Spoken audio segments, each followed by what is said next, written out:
What if we just hit pause on Rewind for just a beat and smell the roses? Yeah, take a second to appreciate what's happening right in front of us. Cortez delivers. Freeman hits the ball to right field. She is gone! What if we make this about the here and now? Open the door to the next great era in this rivalry.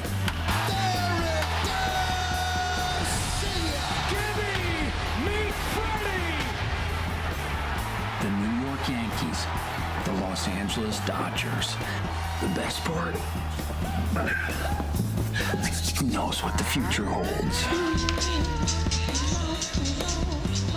All right, we're just about ready to go, and thanks to Owen Wilson, his new sports comedy Stick premieres this Wednesday, June 4th on Apple TV+.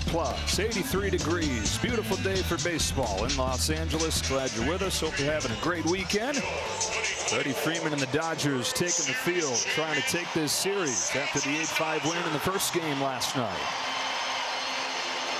Aaron Judge and the Yankees at 35-21, the largest division lead in baseball. 6 games up in the American League East and a game and a half back of the Detroit Tigers for the best record in baseball. Let's see the lineup for Game 2. Judge will bat second behind Trent Grisham and ahead of Cody Bellinger and Paul Goldschmidt, 2 of the new additions that have been fantastic for the Yankees. Jason Dominguez bats 5th, then it's Volpe and Wells. DJ LeMahieu at second base hitting 8th, and Jorby Bibas, the former Dodger farmhand, is the 9-hitter and third baseman. Well, he just keeps on getting better, this guy. I mean, you figure at some point he's going to get to the point where there's no other way he can improve, but he's gone from the best slugger in the game to the most well-rounded hitter in the game. When I look at numbers, I get a few notes on each guy. I've got 2 pages on Aaron Judge. It's that good. The numbers are that good, and he's gotten really the respect he deserves. He's gotten better every year. Closed windows. Pitchers are having a hard time getting him out. Take a look at Fox Foresight, powered by Google Cloud. And we say thanks to Google Cloud for powering these real-time insights. They give the Yankees 60% chance to score more than 5 runs. They scored 5 runs yesterday, and they scored a bunch early, but the Dodgers came back to win that game 8-5, and they'll try to do it today against Landon Knack, who for a lot of last season held this rotation together coming up from the minors with a 3.65 ERA. He's been back and forth so far this year and makes his 6th start today. Well, I don't know a lot of people had him penciled in the rotation with all the money they spent, but all the injuries that they have had in their rotation. Landon Knack is going to provide valuable innings. You see what he's done with the fastball, changeup. He's got that curveball, knuckle curveball, and slider. He's have to be really good with the off-speed pitches against the Yankees and not live in the zone with his fastball. The defense behind Landon Knack on this Saturday afternoon will look like this. Conforto, Pajes, and Teoscar Hernandez across the outfield. Ha-Seong Kim gets his first start at short in the big leagues. With no Mookie Betts today, he jammed his toe going to the bathroom in the middle of the night, just like all of us have done before, and out of the lineup day to day. Tommy Edmonds at second. Freddie Freeman, the reigning World Series MVP, at first, and Will Smith doing the catching. The Yankees have won 16 of their last 21 games. And Trent Grisham, who climbs in here, has been a big part of it. Over in the same deal that brought Juan Soto from San Diego a couple years ago, and has gotten his chance and thrived. And off we go with a fastball upstairs. This is one of the most incredible turnaround years in Trent Grisham for the Yankees. Why they're having success. You see the 13 home runs. I don't even think he thought he would be in this position playing a lot. No. But you know what? He provides defense and a good eye at the plate. He always works a lot of pitches. Yeah, he's always taking his walks, but taking those walks this year, and when he's swinging, he's hammering the ball. You mentioned those 13 home runs. Got his 13th last night. On a 2-0 from Knack, he takes outside ball 3. Well, pitchers in this day game, the ball is going to jump, I would think. It's a hot day in L.A. Doesn't prevent Knack from having those sleeves. I'm sure those little cool sleeves, not the thick ones. It's a 4-pitch walk to start the game, and so Grisham's aboard for Aaron Judge.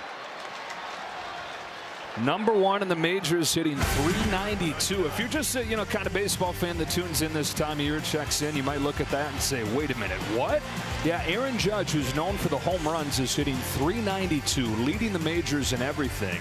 And the Dodgers have some pretty darn good hitters too, and statistically it's not even close. This has been the best hitter in baseball. Well, the breaking ball down is still a little bit of an Achilles heel, but he doesn't swing and outside the plate. Up in the top of the strike zone is right now the only spot you can get Aaron Judge. You leave something fat over the zone, a fan in the outfield seats is going to get this ball. As they did in the first inning yesterday. Judge hitting his 19th. Leads the majors in batting average. He's second in the American League in home runs. He's second in RBIs. Perhaps making a triple crown push. Dangerous 2-0 pitch right here. Judge is going to be ready to let the bat fly if he sees one middle from the belt down. Next, still trying to throw his first strike of the game. Here's his 2-0 to Judge. Yeah, and it's in there. And that was away. So you always, as a hitter, you look for the pitch that you like the most, and if it's in that area, you let it fly. That was in the outside part of the plate. Took it for a strike.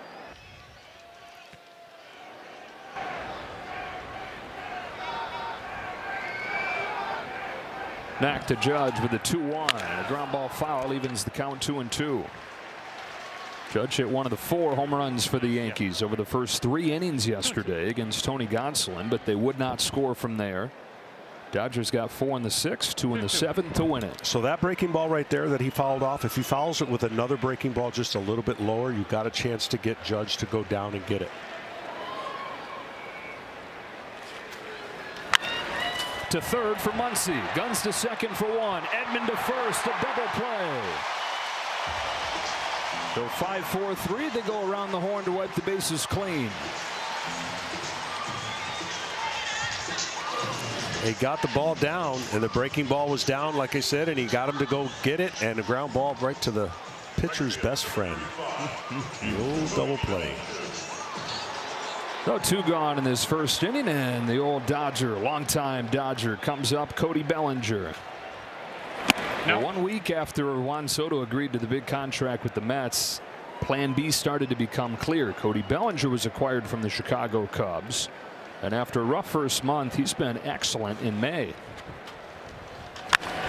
Hits this ball in the air to right field. Teoscar Hernandez is there, and that's a scoreless first inning for Landon Knack.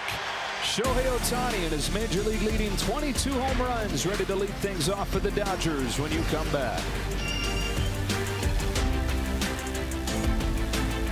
Hernandez and Freddie Freeman to follow him. Will Smith having a great season as the catcher. Muncy bats 5th. Andy Pages in center field with Conforto, Edman, and Kim to finish things up. Well, Warren attacks with his fastball. High percentage of first pitch fastballs. Will he stay stubborn with that against the Dodgers?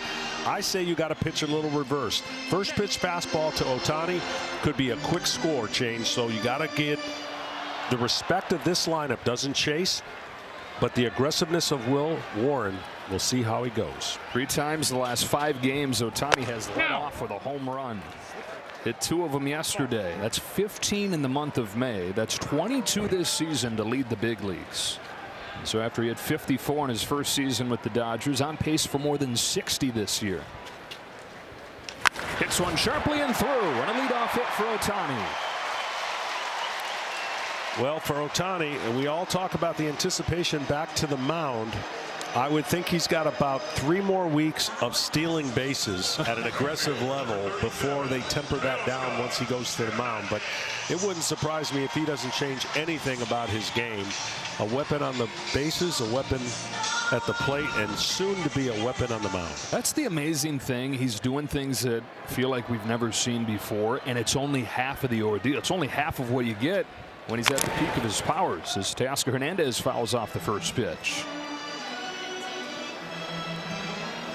Well, that's just an incredible success rate, an amount of speed and power that he displays. No bets in the lineup, but the Dodgers top 5 still.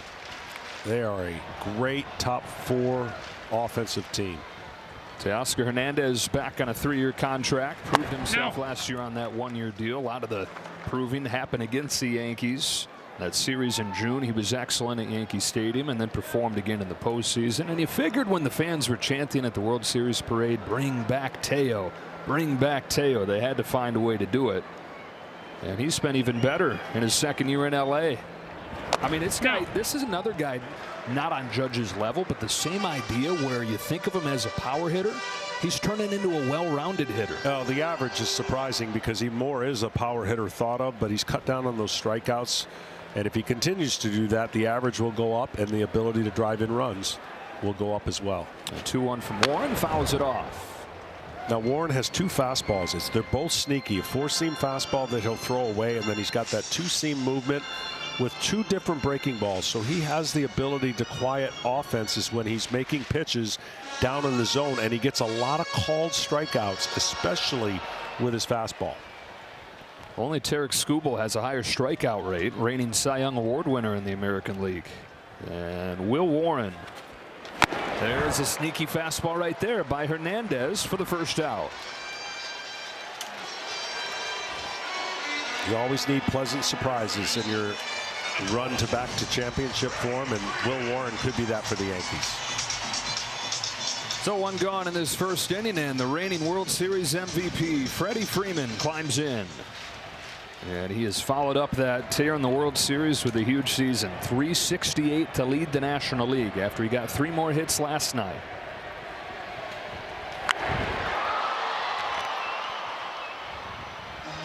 Fisher Investments player profile. You figure that it's going to be one of these 2 guys that wins National League Player of the Month. Who you got? That's incredible. I mean, to hit 400 is incredible, but how about the 15 home runs? Hard to beat that. That is a Dodger record for the month of May. Freeman pokes a base hit the other way. And Ohtani and Freeman both with first inning singles against Will Warren.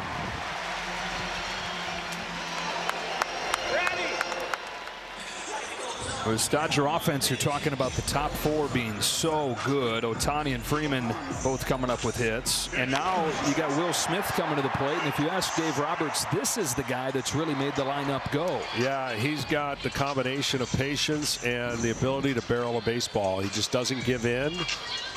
He's awesome with runners in scoring position because of his ability to barrel a baseball. And it wouldn't surprise me if he uncharacteristically swings at this first pitch with runners on. He does, and bangs a base hit to right center field. Ohtani heads for the plate. Throw goes to third. Freeman's in there. Into second goes Smith, and the Dodgers on the board quickly. Will Smith with an RBI single. 1-0 LA. That's scouting report 101. Fastball throwing first pitch out of Will Warren.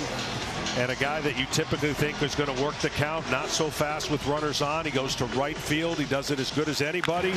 That speaks to what Dave Roberts talks about with Will Smith. And the key is managing his times behind the plate so you can keep his bat in the lineup. He's gotten off to hot starts before. He's gone to the last 2 All-Star games, but injuries have kept him from being as good in the second half. They just caught up their top prospect, who's another catcher, in Dalton Rushing, and the hope is that a little more time for Rushing means a little more health for Smith as the year goes on, to your point. Yeah, that position will wear you out. Physically, mentally, all the things you have to do. And that's why it's so rare to have a combination catcher with average and power like Will Smith. Second and third with 1 away. Max Muncy comes up. Here's another guy. Typically works the count, doesn't swing at the first pitch. Runners on second and third with the infield in. All bets are off. If I'm pitching in Will Warren, I'm thinking off speed on the first pitch here to Max Muncy. Swing and a miss, and it was. And that was just a great breaking ball that started in the zone and darted out of the zone and fooled Max Muncy. You know, for the Yankees offensively, the question was, how do they deal without Juan Soto in the rotation? How do they handle losing Garrett Cole and then Heal? Well, Will Warren's been a big part of that answer. 25 years of age, from Brandon, Mississippi. His last 4 starts, he's got a 2.05 ERA. And he's been striking out a ton of guys in those 4 spots. He needs a strikeout right here in the worst way in the first inning. Delivers 1-1. Ball 2. The thing about the Dodgers that's so impressive, you saw those 2 changeups right there. I'd say 90% of the players that would be up there would have swung at him. And that's what Max Muncy, even though he's struggling, Dave Roberts loves the fact that he doesn't expand the zone. Now, he'll expand it up. It's hard for him to expand it down unless it's a breaking ball. 199 career home runs for Muncy. Strokes a base hit up the middle. Freeman can walk home. Smith will stop at third. 2-0 Dodgers.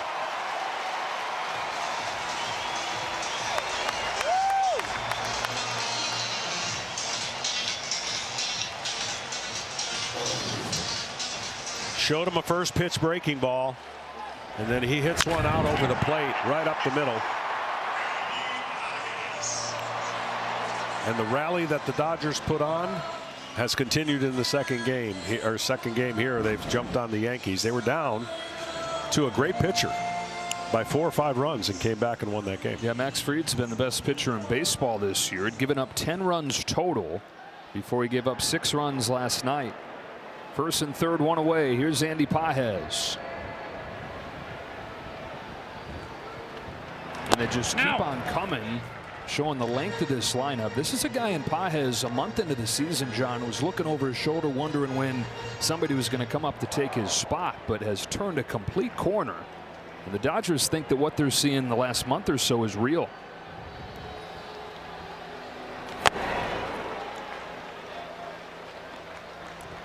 It's at $150 a month in, 330 with game-changing defense since then. And he's one of the best breaking ball hitters off of right-handed pitchers in the league. As a matter of fact, he's the best. So strength against strength here, and how that Will Warren will navigate this 1-1 count, getting a swing and miss, trying to induce a ground ball, or again another strikeout.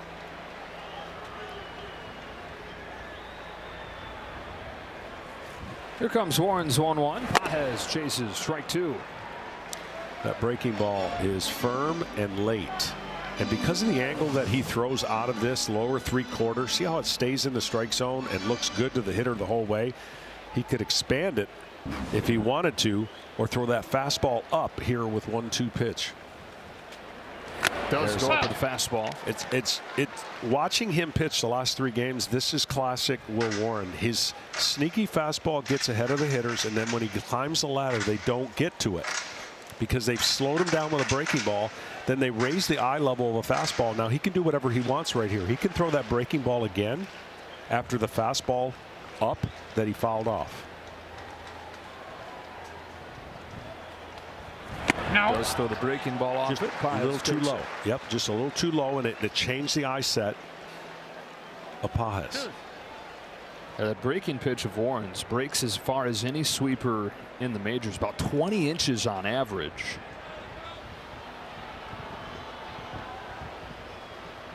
See what he goes with on 2-2. Back to the fastball and poked foul.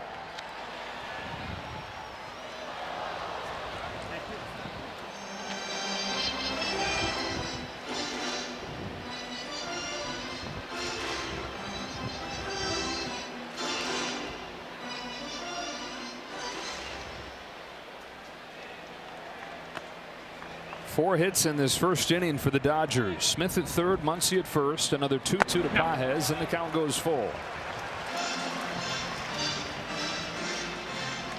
There are 21 pitches already for Will Warren, still looking for his second out. And here, if you're Dave Roberts, you trust Pages and send the runner, Muncy, not most fleet of foot, on a 3-2 count. This is where Will Warren has gotten some great success on fastballs down that look like they're going to be a ball and stay there and get a called strike. He's got a lot of called strikeouts in the last 4 games. It's an aggressive hitter here in Pages. His payoff. Another foul, up to 97 that time. So this is a bucket list moment for him, pitching at Dodger Stadium, kid from a small town in Mississippi. And it was also a chance for him to say, okay, I've pitched really well lately. Let's go see where I'm at against one of the best lineups in the game. He had a game similar to this in Colorado. He had 2 runs in and a lot of traffic on the bases and buckled down and held him there, which I thought was a tremendous job in Colorado. Now, he's not facing the Colorado lineup. He's facing the Dodgers. It's going to be a little more of a test here, down 2-0. Hard to get any more polar opposite in those 2 lineups. He winds up walking Pages on 9 pitches. Pages takes the walk to load the bases.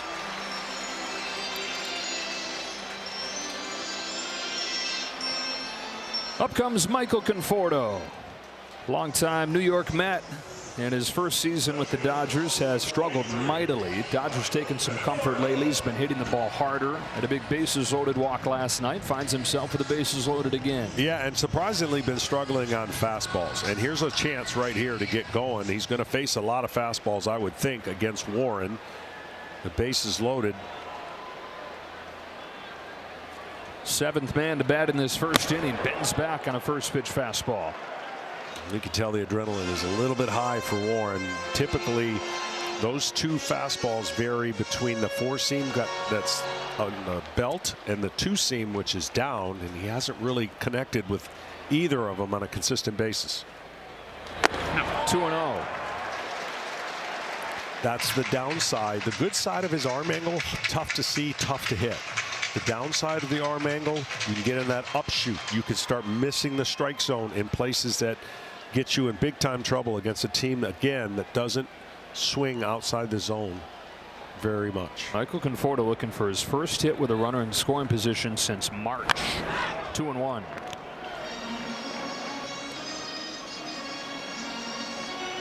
I actually like that pitch. 2-0. He threw him a breaking ball. He missed two straight fastballs and came in with a breaking ball. You might very well see that same breaking ball again on the 2-1. Bases loaded, one away, two in the bank here in the first. Conforto had one to hit and fouled it off. So same idea though, that fastball that doesn't look too great as far as the velocity, not always commanded perfectly, but guys just don't seem to get good looks at it. And that funky low delivery of Will Warren. Can he respond the way he did in Colorado on Sunday? He's home with a 2-2. Conforto lifts the ball to right center field. Bellinger runs back. Edge of the track. He's got it. Plenty deep enough to bring home Will Smith. And it's 3-0 Dodgers in the first. Sacrifice fly for Michael Conforto. He's knocked in a run in both games this weekend.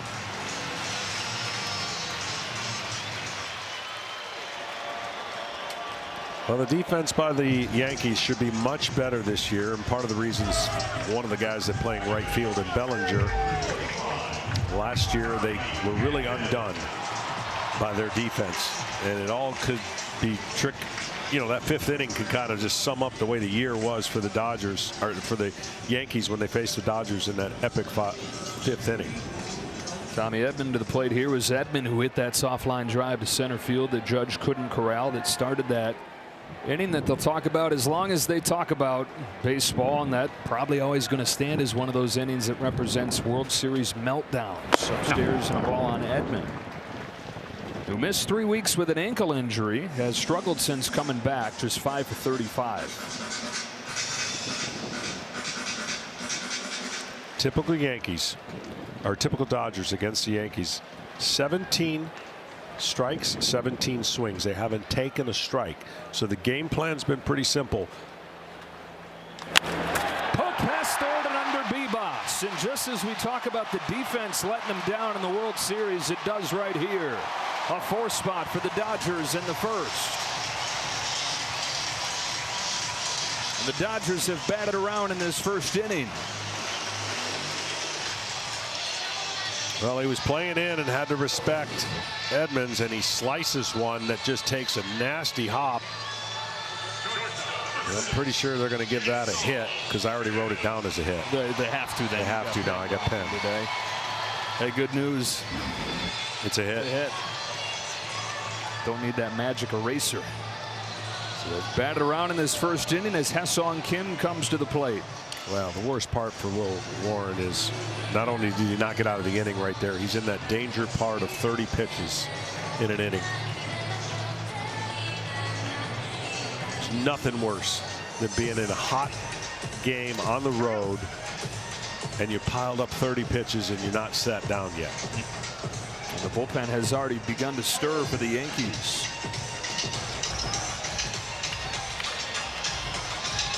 So 4 in the bank, second and third for the Dodgers here, and Kim, who hits 9th, comes up to the plate. Kim, 26 years old, from Korea, started this season in AAA.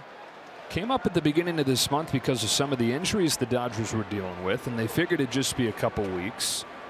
shows bunt here and takes a ball, but he's done so much that as they got healthy, instead of sending Kim back to the minors, they released their longest tenured player in Chris Taylor. Yeah.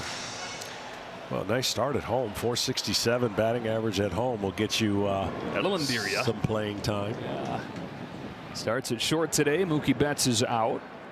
And day to day with that fractured toe. You hear fractured toe and it's like, man, that ain't good. But Dodgers say, figure a few days and hoping to avoid an IL stint for Betts.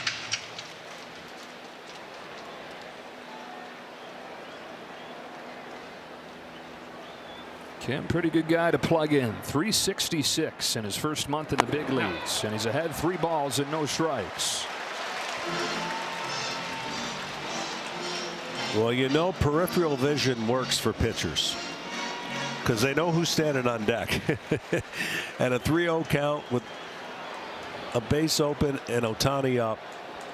Pour it down the middle.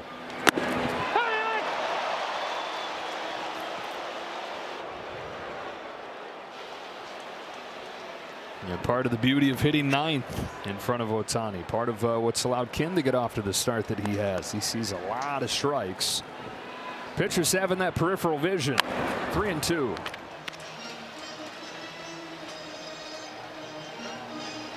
.35 pitch first inning for Will Warren. Been one of the hottest pitchers in the league. 5 hits and a walk in the inning. 3-2 on Ha-Seong Kim.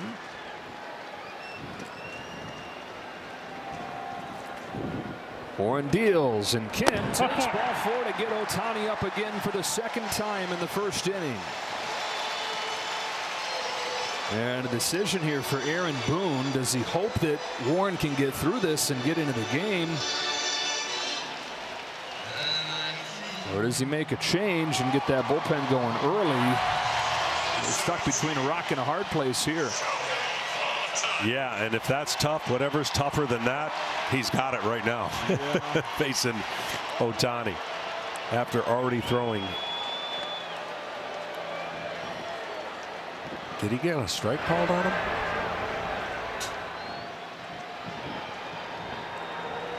The umpire I haven't seen the sit. He did, yeah. Yeah, they've put it up. A pitch clock violation. Took Ohtani too long to get into the box. Warren is saying thank you, baseball gods. Yeah, so with that first pitch, it's 1-1. Started this off with a base hit. Yeah, you saw a lot of times it's so subtle. Yeah. Home plate umpire John Tumpane said, hey, welcome to home plate, strike 1. Mack is loving what he's watching. Here's a 1-1 pitch, and there's strike 2.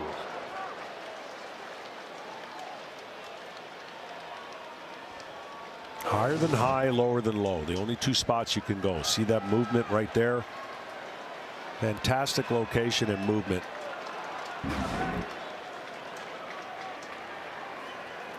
One-two pitch. And he got him. So the Dodgers get 4 in the first inning. Warren's able to strike out Ohtani to leave the bases loaded, but the damage is done, and the guys that have carried this offense all season get it started. After an inning in LA, Dodgers 4, Yankees nothing.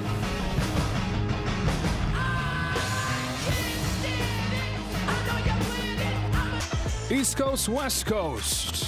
New York and Los Angeles. Dodgers and Yankees in a World Series rematch this weekend at Dodger Stadium.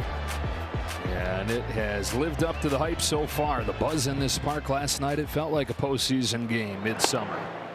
Landon Knack misses with his first pitch to Paul Goldschmidt. And the Yankees, John, this year really a case study in one superstar versus 4 or 5 really good players. Yep. They lose the superstar in Soto, but they've gotten guys like Bellinger and Paul Goldschmidt to come in, and the offense has been even better. It really has, and it really has changed the roster and their ability to defend too. I know that the thought of having Soto and going to the World Series, having him again, but they didn't make that choice, and what the choices they made after that, I thought, made them a much better flexible team in what pieces they added. Yeah, pretty darn good plan B. After Soto chooses the Mets, Bellinger and Goldschmidt come in, Fried, what he's done in the rotation. Goldschmidt smacks a fly ball deep to the right field corner. Teoscar Hernandez over with room. One gone in this second inning, and tonight's telecast is sponsored by Progressive Insurance. Step up to the plate for savings.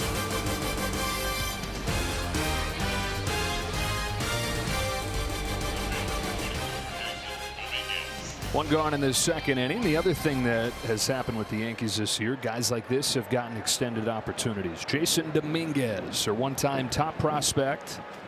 I think it's still safe to consider him that, because even though he arrived 2 years ago, he's yet to get that extended opportunity to show what he's got. He's been much better against right-handers than he has against left-handers this season.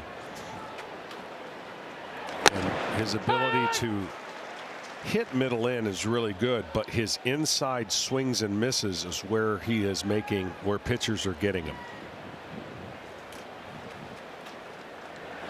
No. Breaking pitch missed up. Well, Dominguez is still just 22 years of age. Got to the big leagues late in 2023, set the world on fire that first week. 4 home runs in his first 8 games, but then he tore his elbow, had to undergo Tommy John surgery. And it stunted what looked like it was going to be just a blitz of the league right from the start for Dominguez. So last year mostly rehabbing. He dealt with other injuries as well. Yankees stuck with Alex Verdugo into the postseason, and Dominguez only played 18 games. So similar to Trent Grisham, he was in the franchise but just didn't really have a shot last year. They've taken advantage of that opportunity now.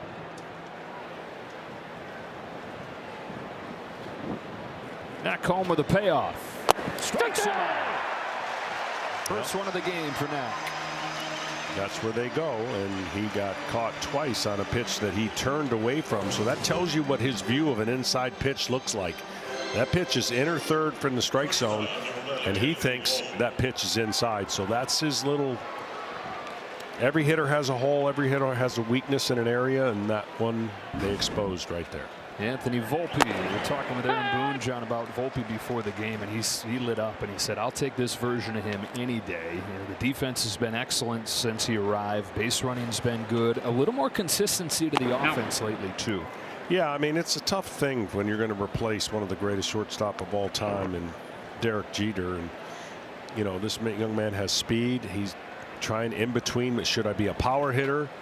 Do I make more contact? You know, and I think at Yankee Stadium, everyone feels like they're a power hitter, and you can get out of your mechanics a little bit. And that front shoulder, I think, is a key for him into having success at the plate. Had a really encouraging postseason. Hit .286 in the playoffs for the Yankees. And Aaron Boone saying that feels like a bit of a turning point for him. He's continued to offer that this year. And you had the decade gap or so between Jeter and him, but it was so easy to draw the comparisons. And the first down shortstop, getting to the big leagues at a young age. Grew up a Yankees fan, dreaming of being the next Jeter. That's heavy stuff. Freeman to put it away, and into 1-2-3 second for Landon Knack.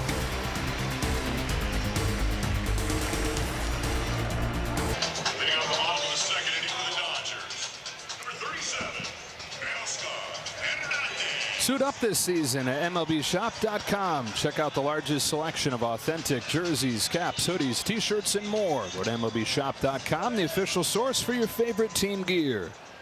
Dodgers continued what they did late last night. It's now 10 runs over their last 4 offensive innings. On to the second we go. 2, 3, and 4 coming up. Teoscar Hernandez leads off. Chops Will Warren's first pitch foul. I tell you, it messes with a pitcher when you've had success with your fastball, and a lot of teams have taken it. They're only 41% swing rate against this guy. That's very low. And what the Dodgers did in the first inning is didn't swing at one pitch that wasn't a strike. So it messes with you, and I think he's got to get back to his core of throwing a few more strikes and trying not to miss as many bats in this lineup. You mentioned his start on Sunday against Colorado. He's got a similar test here where he gave up 2 runs in the first inning against the Rockies, but then retired 12 of the next 13 before the rain delay came and couldn't come back into the game. But Aaron Boone said he felt like that was a big deal for him, that start, even though the final line wasn't that impressive. The poise that he showed to get through that, and again, that was the Rockies, not the Dodgers, but he's been punched quickly recently and responded. And has a model, I guess, in Tony Gonsolin last night, who gave up those 4 home runs early, still went 6 innings. No. Count evens 2-2 on Hernandez. But see, that's a perfect example of how many teams would have swung at that pitch. When you're a pitcher and you've had success across the league in certain ways of pitching, and then you face that one team that's an outlier, it messes with you. That's why the Dodgers are so good. They don't typically swing wildly out of the zone. Time out! That's a pitch clock violation! Well, we've gotten 2 things already that I didn't think we'd see. One on the hitter, one on the pitcher. My brain cannot get over how that ever happens, ever, once you know it. Yeah, clocks are everywhere, too. I don't know how that ever happens, but we see it. So it's a 3-2, and it's a check swing and a leadoff walk for Teoscar Hernandez. Brings up Freddie Freeman. We're going to take you back. All the way back to last October. It felt like a movie, didn't it, for Freddie Freeman? Stepped to the plate in Game 1, hit the first walk-off grand slam in World Series history. It was a fall classic of first for him. He homered in each of the first 4 games, the first guy ever to do that. And when it was all said and done, his 12 RBIs tied for the all-time record, and did it in 5 games. Got the MVP in a life-changing run for Freddie Freeman. He did it on one ankle. One ankle. Yeah. And the crazy thing is that ankle is still not totally right. He still gets about an hour of treatment on it each day. Yet at the age of 35, he's got the #1 average in the National League, by far the best that he's ever had. 372 as he fights through that and fights Father Time.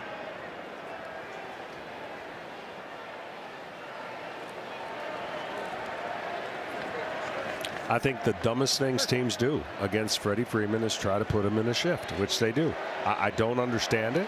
He's not a guy that prototypically just pulls, and he'll make you look silly because he hits to all parts of the field. And he'll steer it there. Absolutely.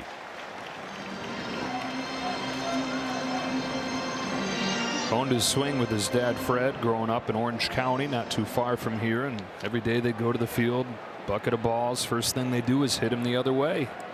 And just one defender over on that left side. As Freeman takes ball 3. The 3 outs in the first inning were all on the changeup, so you're seeing Warren trying to throw more of those changeups. And that was one that he left just a little bit outside.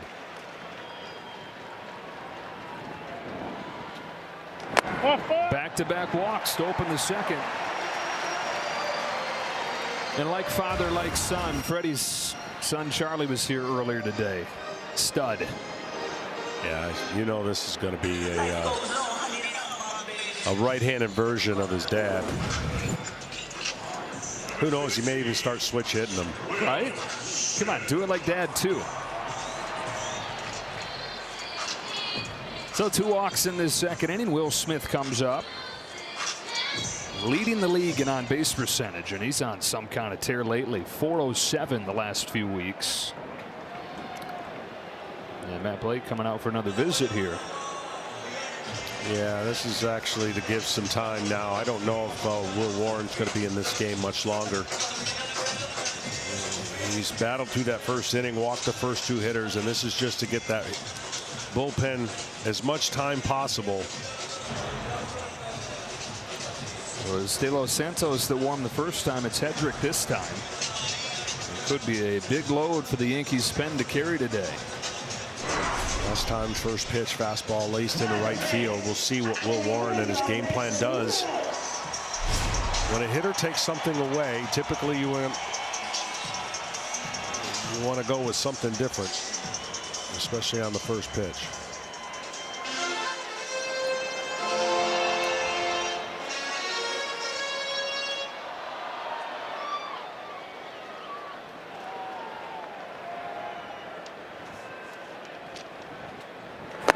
Fastball got it by him.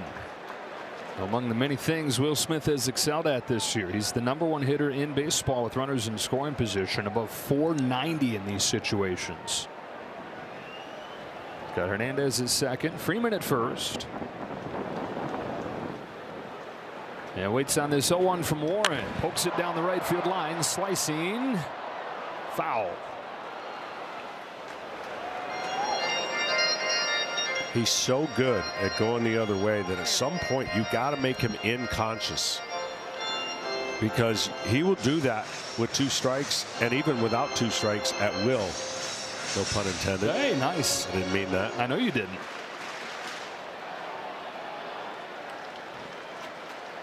No. Lays off that high fastball. Tried to come in right there.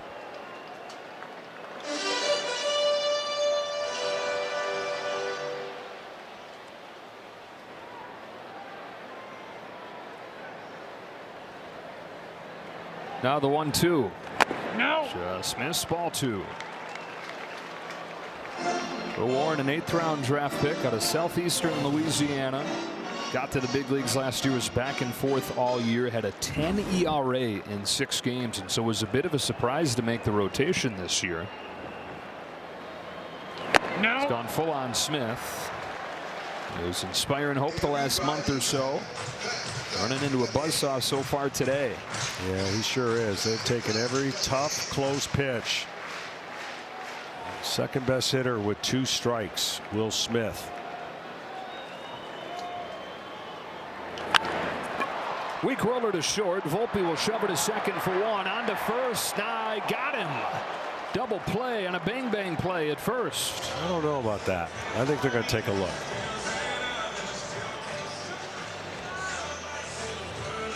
Thing all kinds of English on it, taking its time getting out to Volpe. Yeah, I thought he was safe when I saw it live. And he safe. was. Yeah. The Dodgers will challenge this.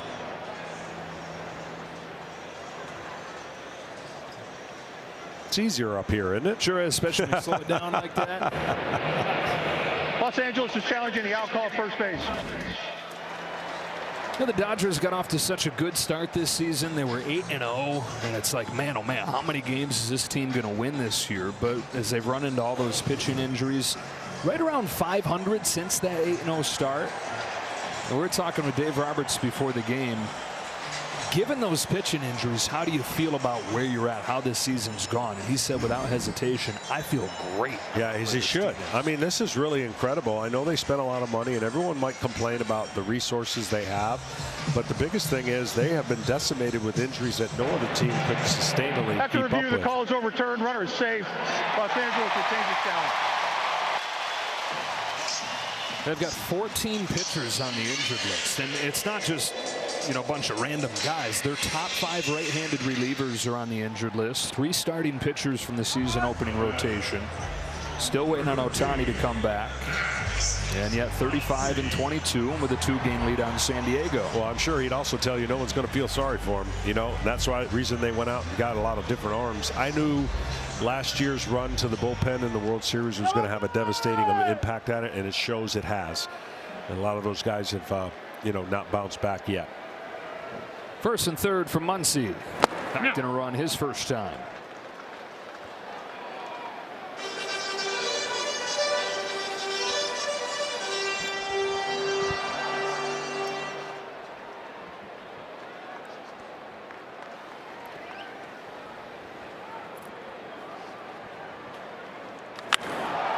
Fly ball left center field. Trent Grisham on the move. He's at the track. He's at the wall. It's gone. It's career home run 200 for Max Muncy. And it's an early explosion for the Dodgers, leading the Yankees 7-zip.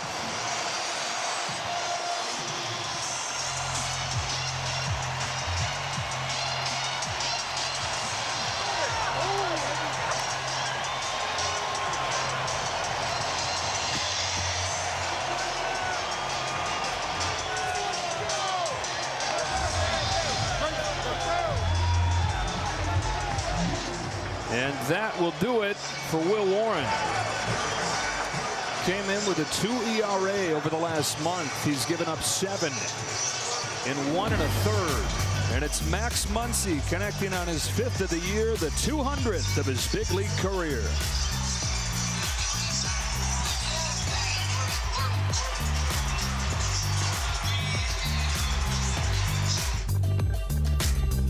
In the second inning, as Andy Pajes flies the first pitch that Brent Hedrick throws to left field, and Jason Dominguez, so 2 gone.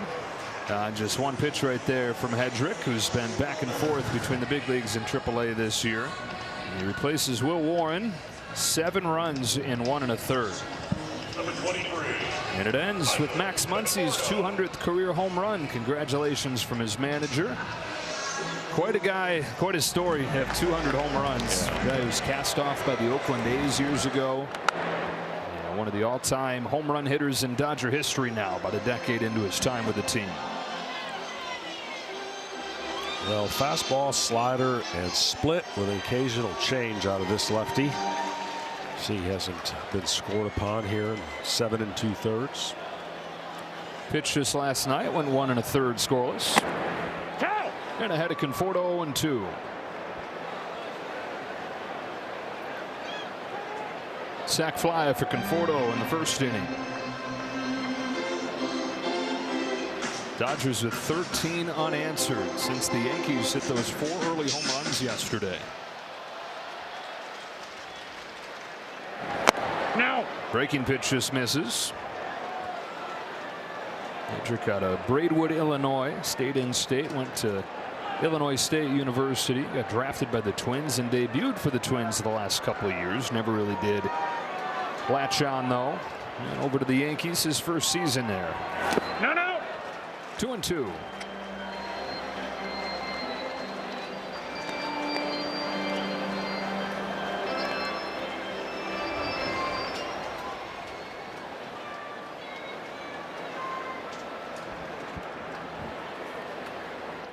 No.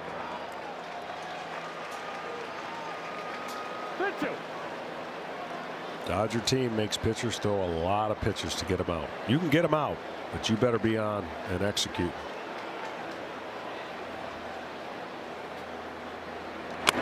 Conforto draws the walk.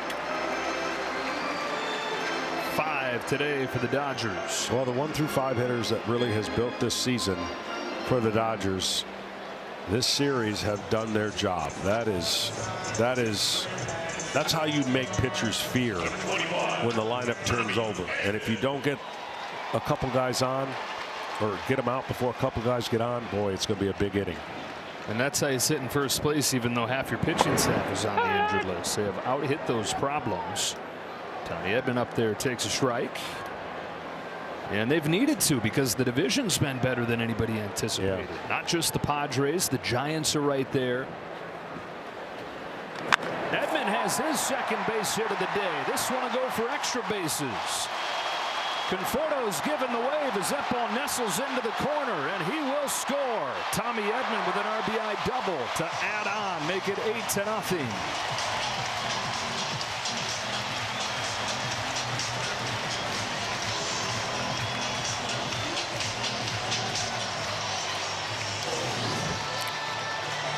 Well, today, some teams have had their hitting shoes on. The Milwaukee Brewers, 17 runs. The Rays, 16 runs. And now, 7 in the 8. Can't even keep up. Can't even keep up. 8 in the second inning. And Kim, the 9-hitter, getting his second at-bat already in the second inning. A walk the first time for Kim.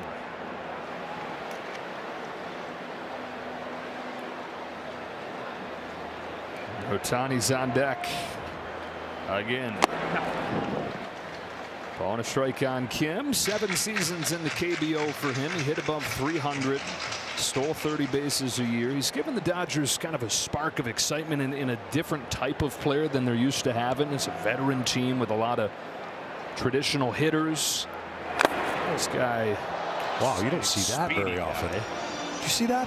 Foul ball off the catcher over the screen into the stands. I'll be honest, I can't see anything. Yeah, the glare is pretty bad. I'm not going to lie. But watch this. This is a foul ball off the helmet, and it went over the screen. Man.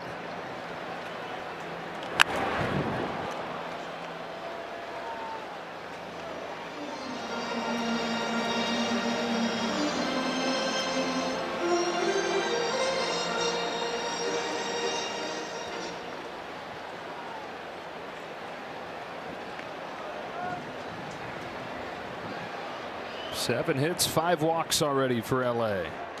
Kim fouls it off, stays alive. By the way, Rick and I were talking before the game. And I threw something out there that the more I think about it, I should have known they've already got it. Right? There's technology for everything. And I was like, I wonder how many of those home runs that Ohtani and Judge hit, now they're both freaks, how that will correlate to all the parks around baseball. And they've got that. Oh, yeah. And so, for example, Judge and Ohtani are going to hit a lot more home runs in certain ballparks, but then they're going to hit a lot less in other ballparks. And Detroit being one of those parks, they'd only have 12 and 13 home runs, I believe is what it was for each guy respectively. But they don't play in those ballparks. But at least you know if they did. Hey, the way the Tigers are going, those guys might want to figure out how to hit home runs there too. Tigers' best record in baseball. Yeah, that's something nobody could have seen coming, and good for them, because that last part of the season heroic run, you know they're drawing off of it, but I don't know how many people thought that would translate into this year. Yeah. It sure has. Yeah. They lost a tough one today, though. 1-0. Wow. Skubal again today. Skubal. He didn't get the loss, but he didn't get any run support. They didn't get any run support. After 13 Ks his last time in a complete game against Cleveland. 8th pitch coming to Kim, and he hammers the ball back to right field, and how far? My goodness. Ha-Seong Kim goes way gone, and it's 10-0 Dodgers.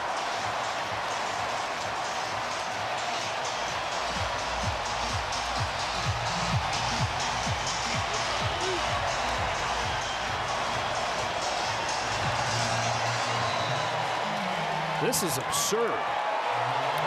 Well, I felt like the ball was going to be flying today because it's hot. I thought both teams would share in that. Right now it's been a one-team kind of lopsided entourage of runs.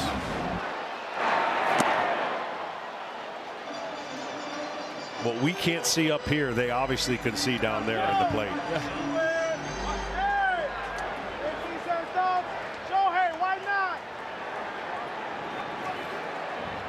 Ohtani out in front 0-2. So I just got handed this. Yeah. You know it's not going to be a good game when 3 hitters from the Yankees haven't batted yet, and this is the 3rd at bat for Ohtani. Now he's down on 3 strikes. Boy, you figure you're going to have a long home run in an inning that has Ha-Seong Kim and Shohei Ohtani bat in. Easy guess who's going to be the guy that hits it, right? No, it's Kim. Known for his speed and lately his average, but how about the pop right there? And how about the Dodgers today? 10-0.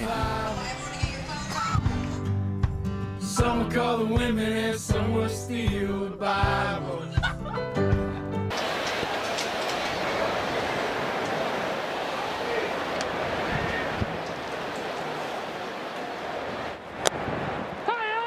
Austin Wells takes strike 1 from Landon Knack. Off we go in this 3rd inning. Max Muncy hits his 200th career home run. Ha-Seong Kim hits career home run number 2. And it is 10-0 LA as Wells serves the ball into center field for a base hit. First hit of the game for the Yankees. Back to Kim, who's having the time of his life here playing in the big leagues. In the tradition, when you hit a home run as a Dodger, you get the seed shower, getting back to home. Here's the only problem. They did too good a job of that seed shower. Gotta dig him out. His interpreter, Joe. Oh, man. Leadoff man aboard, DJ LeMahieu. He takes strike 1. So the Yankees trying to find out what they have left. And DJ LeMahieu is one of the best hitters in baseball forever. The last few years diminished by the injuries. Another injury, first game of spring training this year, hurt his calf. So missed the first month and a half. And hitting just 179 since debuting. No. Yeah, they need to find out if there's any magic left in that. What's really been one of those generational hitters when the shift had been in play and his ability to get hits. I want you to watch the front foot of Knack. Watch, you're going to see the heel. The hitter's going to see the heel. He's got it so turned in, it's locked in to his pitching mechanics. You just don't see that. That front foot makes that internal hip turn. I would think it's hard on him to make many throws to first base and that base stealers would have success. He hasn't pitched a ton yet, but that turned in kind of makes him already put in a position to load up to throw to home because of his hips. No. Hurts. Well, it doesn't hurt my hip anymore. I got new hips. But to be able to be pronated like that and be able to unload to the plate, because that's what he's trying to do. He's trying to get that fastball downhill. He throws a little uphill with his front body. You just don't see that. He's like the Corey Seager of pitching setups, right? Yeah, exactly. Corey Seager's front foot is like that. You know, again, pitching and the hips and the lower body are so important, but I guess what they've done with him is put him in position so that there's less movement. He's already closed when he uses that foot to lock it in, and then all he has to do is go towards home plate.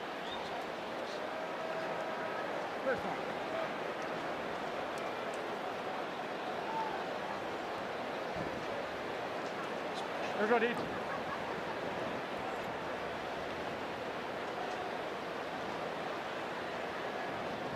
That gets ready and comes home with a payoff. Popped out of his hand for ball 4. First 2 have reached for the Yankees. For more on Knack, here's Ken Rosenthal. John, I'm not sure if you ever had this problem, but Landon Knack, as a rookie last season, found the available major league food to be of such high quality. He finished the season overweight at about 230 pounds. He was feeling too sluggish on the mound, wasn't recovering quickly enough between starts, so he determined he had to lose weight. Well, he wanted to get to 215, but went a little too far. Got down all the way to 206. He's now at 210, which is better, but he's had to readjust to his new body, which is moving differently, more quickly than before. And he's spent the last 6 weeks working on his delivery, developing new, simple cues. That would be one of them. So it's throughout his now almost year and a half in the big leagues, he's looked like a different guy. Yeah. You can find different versions of his delivery. As he faces Bibas here. Yankees trying to chip away at this 10-run deficit. 1 ball, 2 strikes. Back out of Johnson City, Tennessee. He's excellent form last year. Kind of under the radar at a 3.65 ERA. Pitched another 3 games in the postseason, including an unheralded thing in Game 4. Pitched 4 innings and saved the bullpen to be able to carry the load in the clinching Game 5. Well rested to go 7 2/3 that night. Well, he's made some interesting pitch choices here with a 10-0 lead. And I'm not saying you just throw fastballs right down the middle, but that 3-2 walk is not one of those that you want to do when you've got 10 runs on the board. You want to make them earn their places on the bases, especially when you turn in the lineup over. Big rip and a foul back from Bibas.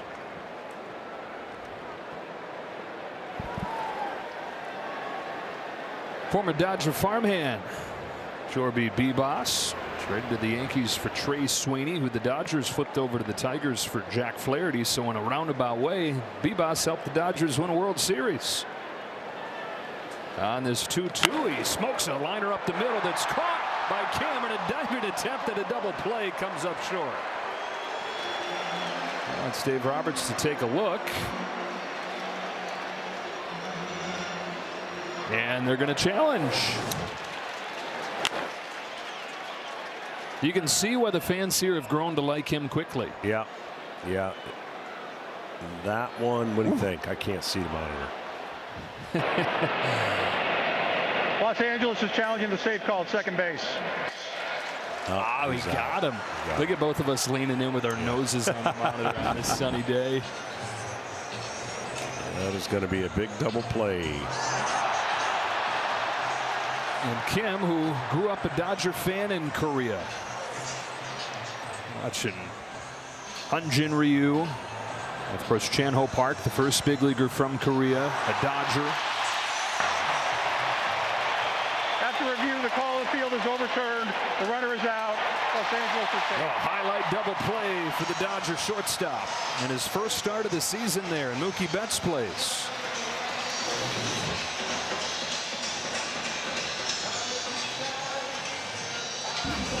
So he hits a home run in the bottom of the second, makes a double play by himself in the top of the third.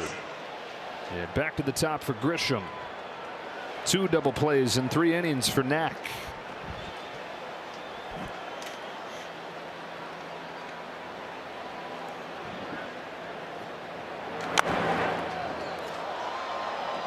It's a rare first pitch swing from Grisham. 4 years in San Diego, had some stretches where he was good offensively, but was weighted heavily to the walks. Still just as patient as anybody, but he has been hammering the ball. Top 5 in the league in slugging. His first year really seeing any time with the Yankees. Only started 50 games last year. Hit a .190.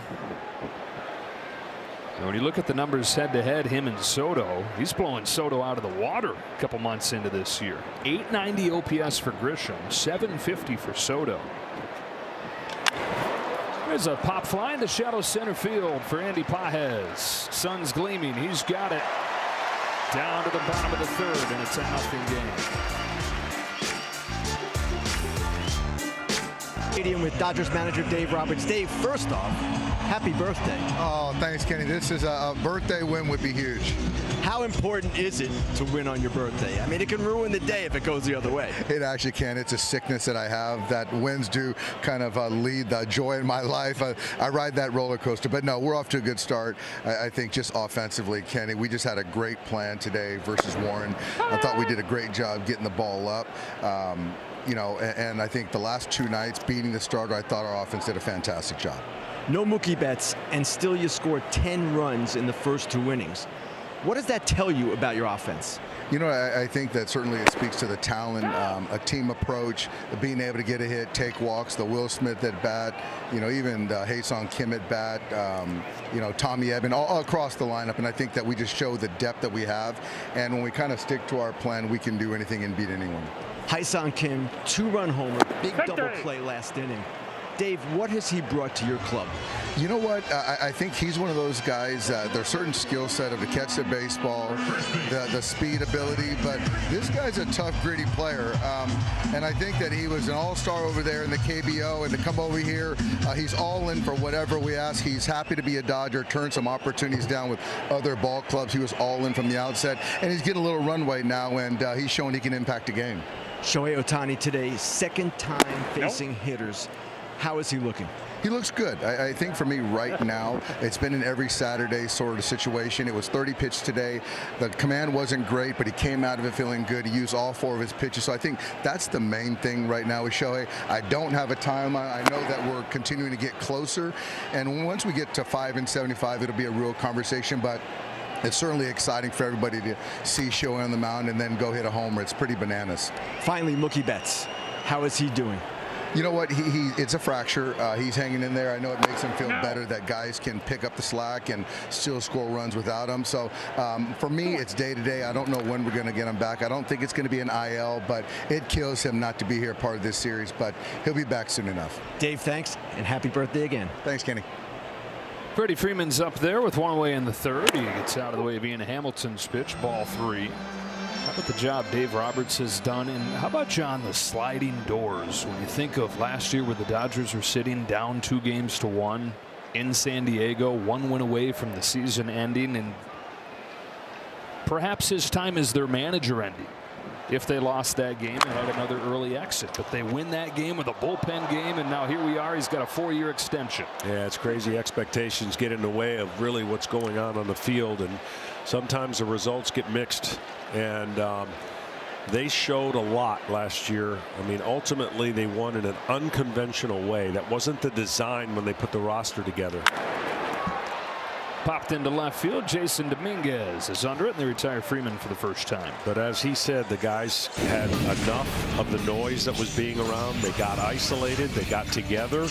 They traveled by themselves. They did things differently. There was unorthodox in the way that they won, and they rallied around each other. And to your point, changed the dynamics here in Los Angeles. I mean, it was, you think about everything that's come since then. The extension, the way they shaped the roster. And it was that close to ending early for a 3rd consecutive year. Will Smith fouls off first one from Hamilton. Another good day for Smith. Knocked in a run. He's scored a couple. 3 hits and 4 runs scored over the first game plus of this series for the Dodger catcher.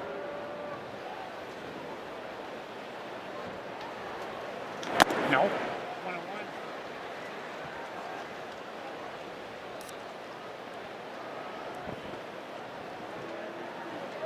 And Hamilton has put up zeros his last 2 games after a really rough first month or so. And he's ahead of Smith 1 and 2.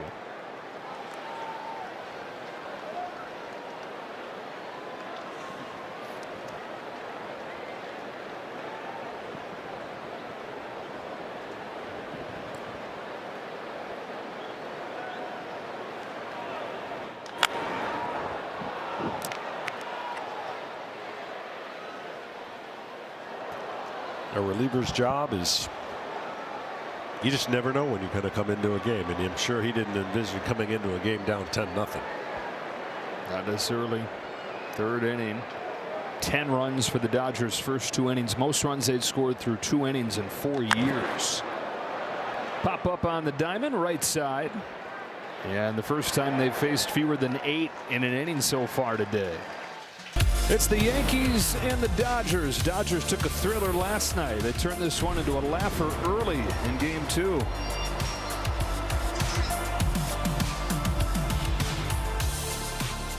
Back with our power players, sponsored by Harbor Freight. Superstar players, superhero type guys. Ohtani for the Dodgers, Aaron Judge for the Yankees. Ohtani's won 3 MVPs in 4 seasons. Looks like Judge perhaps headed for a 3rd in his career. And these guys facing off this weekend, both going deep yesterday. It's been Ohtani's Dodgers so far today. Judge going to make his mark right here with another massive home run. Number 20 for Aaron Judge, who's homered in both games in LA.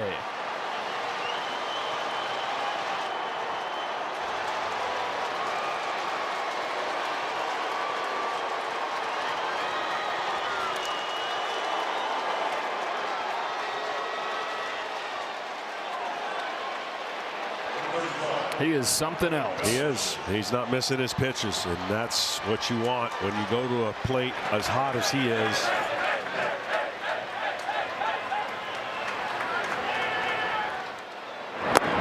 Yankees on the board on the 20th long ball of the year for Aaron Judge. It's Bellinger. Now, when you look at the combination of ability, the average with the power, with the RBIs, and just everything he's doing, we've not seen a guy dominate in this well-rounded a fashion since Barry Bonds. Yeah, and he doesn't get the Barry Bonds treatment yet. I think the longer this season goes and the more success the Yankees have, you have to think twice about pitching to him in certain situations. Down to first to get Bellinger for the first out. Another look at his home run swing. Fastball, middle in, short, but strong to the ball. Everything's slower now when you're in successful modes and you're having these streaks. The ball seems like it just floats and you're not trying to do too much. Goldschmidt with one away. Pops it foul. How about Aaron Boone telling us he doesn't think Judge is even his hottest right now? Yeah, he's probably had a more dominating stretch when he was ridiculous with the home runs that he was pouring out. But it's hard for me to imagine that we're sitting here on the cusp of June 1st and he's flirting with 400. That just doesn't even make sense. And the power with the 20 home runs. 1 and 2 on Goldschmidt. For more on Judge, down to Kenny. Guys, I spoke with Yankees hitting coach James Rowson yesterday, and I asked him, okay, what makes Judge so special? And he replied, he's never satisfied. He's always looking for an edge. And I said, James, all the great ones are like that. And he said, no, with him it's different. Rowson coached Miguel Cabrera in Detroit, Joe Mauer in Minnesota, both Hall of Famers. But with Judge, he says he doesn't take anything for granted. He doesn't necessarily view himself as one of the best players in the game. He just sees it as his responsibility to keep going, even when he's had success in the past against specific pitchers. The way Rowson put it, if the story was over today, it would be one of the greatest stories in baseball, and he's still writing the story. Humility, pretty darn good foundation for him to become what he's become. Generational talent and as well-rounded of an offensive player as the game has ever seen. And fair or not, he's got a mountain to climb because his regular seasons have been historic, but all eyes will be on the postseason.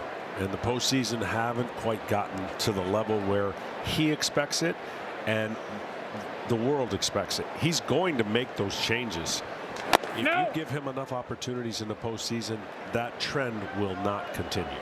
165 average for Judge the last 2 Octobers. He struck out more than 40% of his plate appearances. And it's a bummer that one of the top things of his story right now is that, and it's the drop fly ball. It's unfair. It's cruel that that's just kind of how it's fallen out because of his greatness. I mean, that should be so far down the list when you talk about Aaron Judge. But until he does it in October, it'll still be something that gets talked about. He hits his 20th home run of the season, and he's got the Yankees on the board.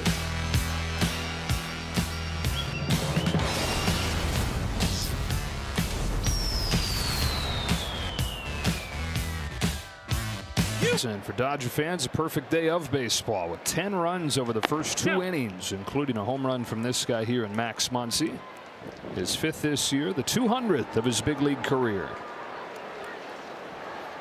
And part of a 2-for-2 performance as he continues to begin to surge after the slow start. Longest tenured position player for the Dodgers at this point in his 8th year. Joined the team in 2008. Mentioned his story a little bit last time. Cast off by the A's, comes over here to the Dodgers, and now top 10 in franchise history in home runs.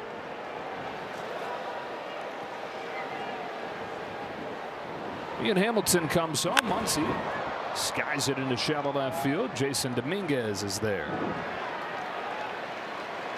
Horse racing's greatest test returns. Sovereignty and journalism face off in the 157th Belmont Stakes. 2 of the season's biggest names in one race to settle it all, with coverage beginning next Saturday, 4 o'clock Eastern, live on Fox. From Saratoga Nash. That's what we call it. Yeah. Yeah. I got a guy. 10-1 game, bottom 4. Andy Pages flies it into shallow center field. This would be Anthony Volpe. 2 up and 2 down for Hamilton. The Dodgers, like most teams, pretty good when they score 5 or more runs, but Dodgers are 25-5.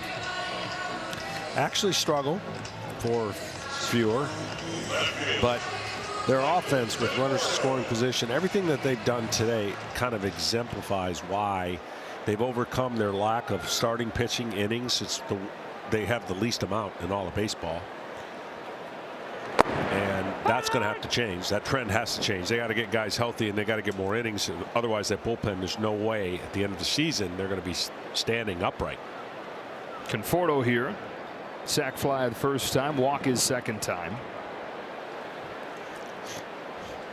I think you're touching on something with the offense, though. There have been years in recent past where they've been 2 home run reliant. It's gotten exposed in the postseason. This team not only hits the home run, but they're #1 in the majors in batting average. They're #1 with runners in scoring position as well. Dave Roberts was talking to us today about how many guys on this team know how to get a hit in a situation where that's all it calls for. Yeah. No. And that's the kind of skill that often shows up and wins games. Absolutely. In October.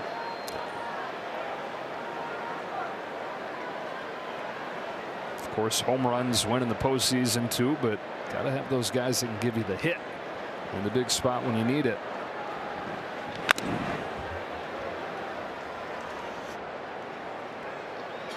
Both these offenses juggernauts to this point. They're right there with the Chicago Cubs as the top offenses in baseball over the first 2 months.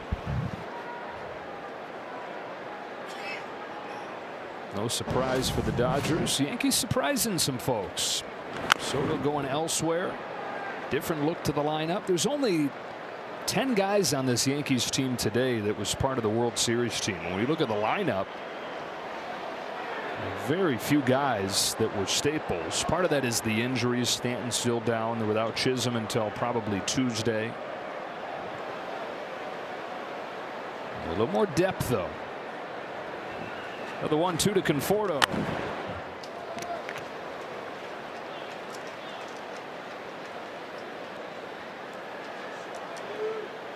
Well, you wouldn't know it by these first 2 games, but since May 4th, under 500 record for the Dodgers coming in this series, only 11-12, which you were talking about earlier. But a comeback last night in a show of dominance so far early in this game. Trying to hand the Yankees their first series defeat in their last 8 series. Yankees come in having won 16 of their last 20 games. Danger of losing back-to-back games for the first time in almost a month. Still got a healthy lead in the division. It's like, who wants it outside of the Yankees in the East? Now Toronto and Tampa Bay have taken their turns getting hot more recently. What has happened to the Orioles, man? Yeah. They just couldn't get pitching. And the Boston Red Sox off to a sluggish start, below 500. Conforto draws the walk, his second one today. Here's Tommy Edman. And there's what you're talking about after that 8-0 start, the 2-game sweep in Tokyo to begin the season against the Cubs. Just a little bit above 500, middle of the pack since then.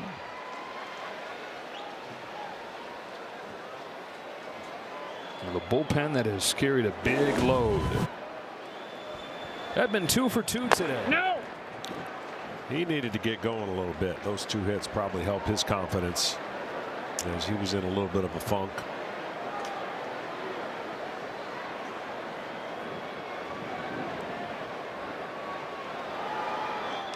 Another guy like Tasker Hernandez took advantage of his audition last year, parlayed it into a long-term contract with the team. 5 years for Edman this offseason.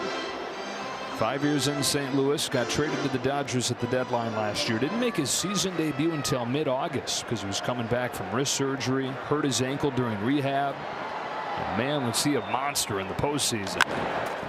One bounce to second, DJ LeMahieu to finish off the 4th in a couple scoreless innings for Ian Hamilton.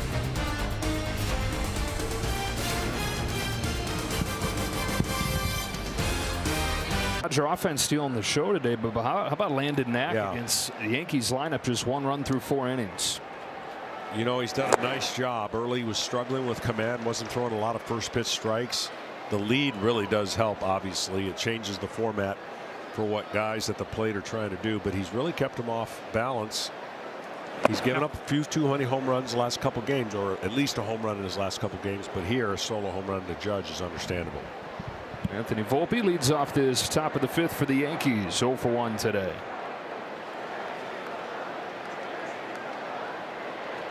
The Dodgers starting rotation ranks 23rd in the majors. You've got Yamamoto, who's going to pitch tomorrow, who's been splendid. Early Cy Young conversation with a sub-2 ERA.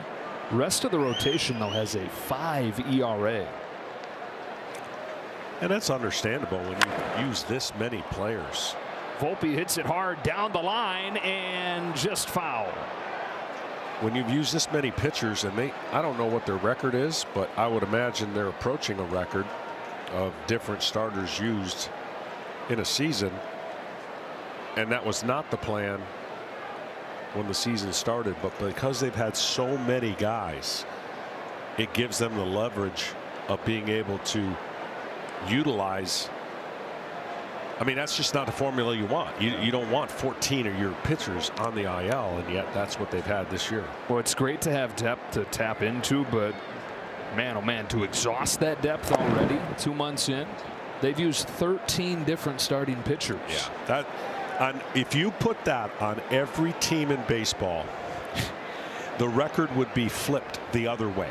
And that's kind of what Dave Roberts was saying. You know, would you expect an under 500 record when you given the fact that you've got this many pitchers? He said, absolutely. That's where I thought we would be. But, you know, I'm kind of excited that we're not in that position. He said had you given him all the facts that we now have at the start of the season, he would have said, I would think we'd be about where Atlanta is. Exactly. You know, hold and serve around 500. No. Pretty tight zone right there from John Tumpain, drawing the ire of the birthday boy over there. Yeah, his nickname's Doc.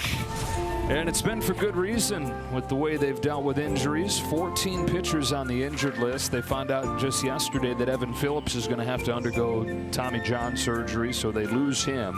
Their top 5 right-handed relief arms, all on the injured list. Emmett Sheehan's somebody that's coming quickly, rehabbing currently. And they got Clayton Kershaw back recently.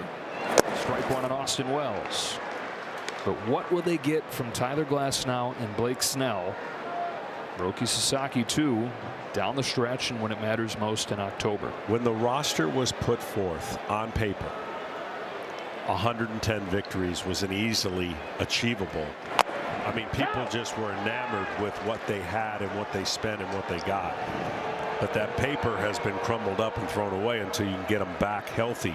Because when they're healthy, I would argue their staff could be as good as anybody's ever.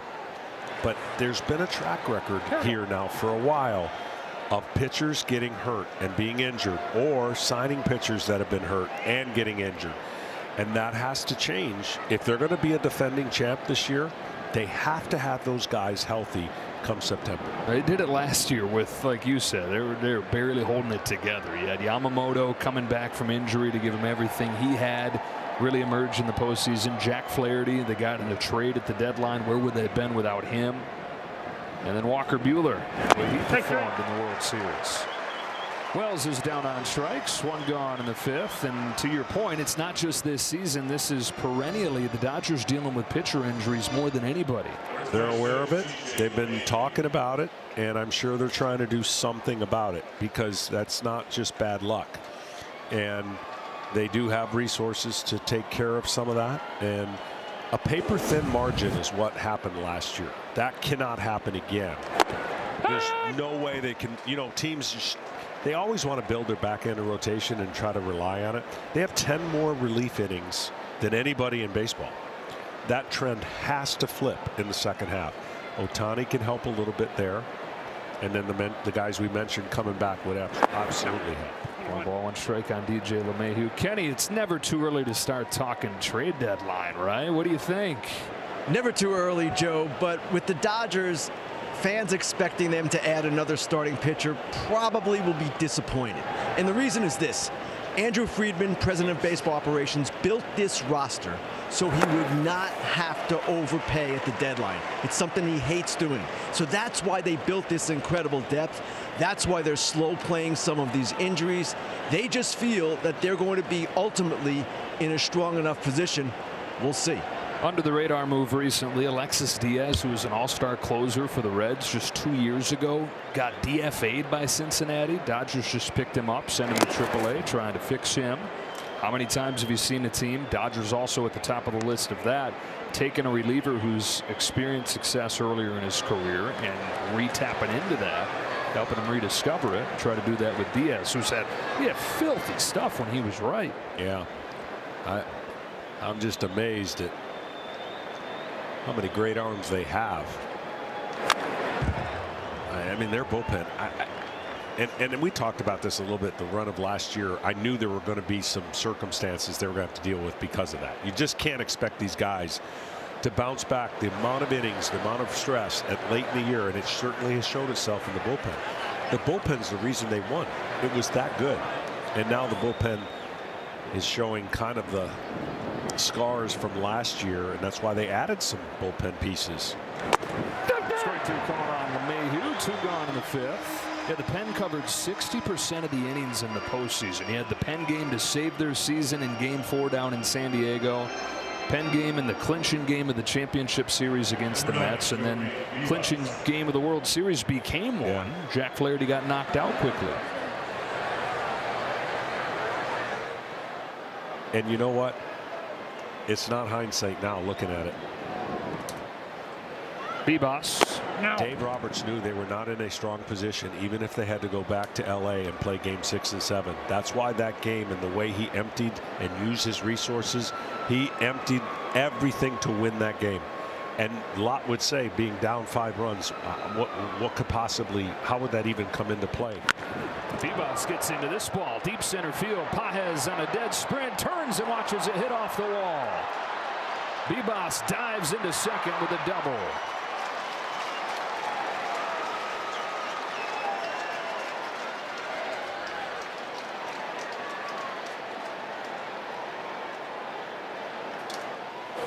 Couple more push-ups. And this ball would have been gone. Center field, Trent Grisham. Back to the top and Grisham. Yeah, the part of that game 5 that, you know, it gets focused on what unraveled in the 5th, but how dominant Cole had been to that point. It wasn't just the unraveling, it was how high things were looking for the Yankees at that point. They were going to be heading back. He had a no-hitter going, and it looked like there's a decent chance he might actually do it. They had Rodon lined up for Game 6 back in L.A., and then who knows in Game 7.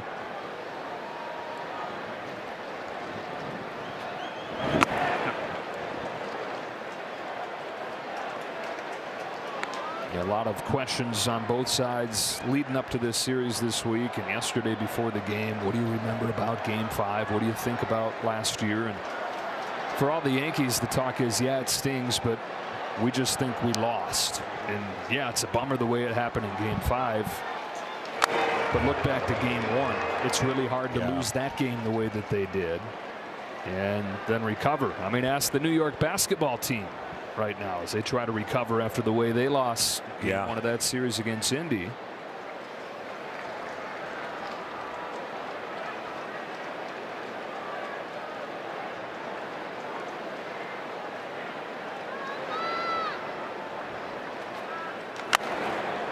The mental gymnastics that you have to play when you go deep, it's difficult. Because only one team's going to win. The other team's going to answer those questions all offseason. What if? Could have been. And that inning will be a historic inning, really, for a long time.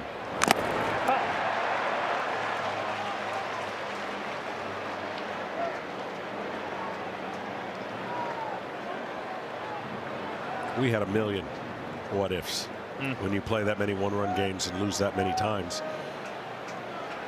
And it eats you alive in the offseason. You come back the next season determined next time you're in that position to make the necessary changes. 2-2.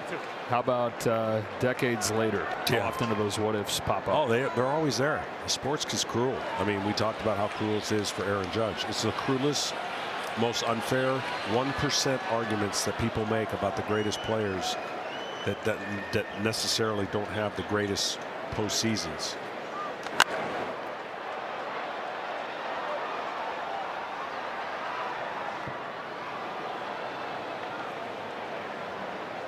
I mean, you know the pressure that Rory McIlroy had in golf on not completing a major, and only 5 or 6 people ever done it, and it was like as if he was going to be a failure if he didn't do it, and he finally got it and relieved all the tension and the weight he was carrying. Another 2-2 coming to Grisham, and another foul ball. Man, he did. Yeah, that's a situation of a guy not just winning but conquering. Yeah, so much mentally.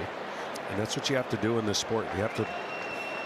It's hard not to pay attention to the noise and affect your game, but you really have to not pay attention to the noise and just put your head down and keep doing it till you do it right, till you get it. Got the high strike call right there to strand a couple. The Yankees have had the home runs in this series, but they're 0 for 8 with runners in scoring position. The offense splendid today, but Landon Knack, a run over 5 innings against one of the best offenses in baseball.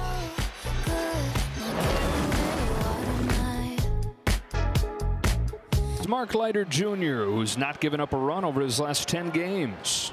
Got to save his last time out. No. Misses upstairs with the first pitch to Ha-Sung Kim. Kim's had himself a day. A walk in the first inning. Absolutely drilled a home run his second time up. And he's got a highlight defensive play. He's got another base hit. Kim goes the other way to lead off the 5th. Good Hands play sponsored by Allstate. Taking a further look at Kim. Getting a start today at short with Mookie Betts out. Look at him stepping into the ball right there. It started in AAA as they tried to engage his lower half a little bit more in his swing. Never had hit for a ton of power. Has added that a bunch, shown it off in the big leagues, and has always been known for the glove. He's got to be hitting over 500 at home now. I mean, he loves hitting at home, and this is a perfect time for him to make it a tough decision to not play him. It's just, where do you play him? Yeah. Good problem to have. But I mean, his problem was, I'm going to have to go back to Oklahoma City. And he did enough when it looked impossible for him to stay to convince him to maneuver the roster otherwise. And he stays up. Ohtani's out in front. It's 0-2.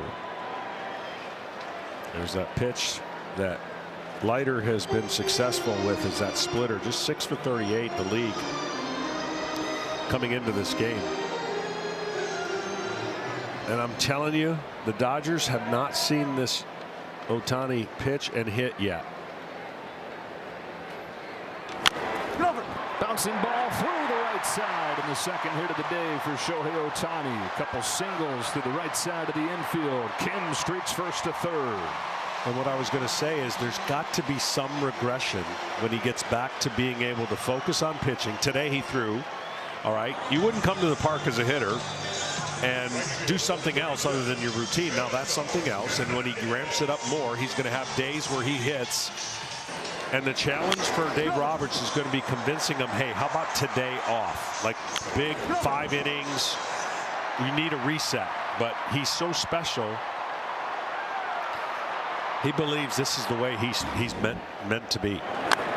Strike on Teoscar Hernandez. Well, the last 3 years that he did do both, he had a top 5 ERA, and his OPS was second to Judge. Yeah. It's just amazing. He's 2 superstar players in one. Yeah.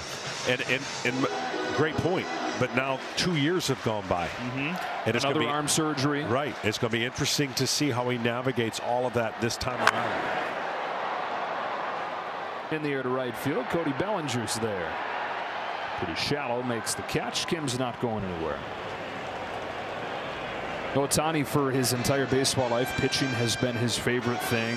You know, when he thinks of his identity, he thinks of it first and foremost as a pitcher. The story's been told about him writing the goals for his life and for his career back when he was in high school. All those were written from the standpoint of a pitcher.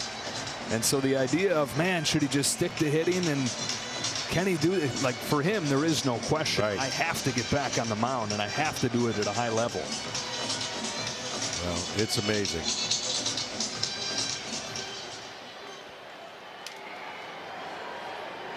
First and third, one gone in this 5th inning. Freddie Freeman, the batter.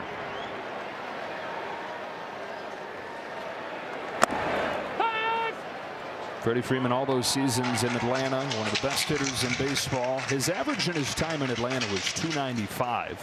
He's been about 20 points better than that since coming to the Dodgers, but nowhere close to what he's doing this year. Down the line, he's got another base hit. 370 and going up, the average for Freddie Freeman. Kim in to score on a Freeman double. Well, right on cue. There's no way to defend him. He's got line-to-line power. He can hook it right past the first baseman, who was tight on the line. This is how hard he hits it. And he can hit it the other way. I mean, there's 3 feet between the first base and the first baseman, and he gets it done. 11 runs on 11 hits for the Dodgers today. Will Smith 1 for 3. In on him, foul. Headed to a 3rd consecutive All-Star game. You'd figure that's a formality at this point with the way he's performed. Not just one of the best catchers, but one of the best hitters, period, in the National League so far. And the best team in baseball with runners in scoring position, doing it again in this series, above 500.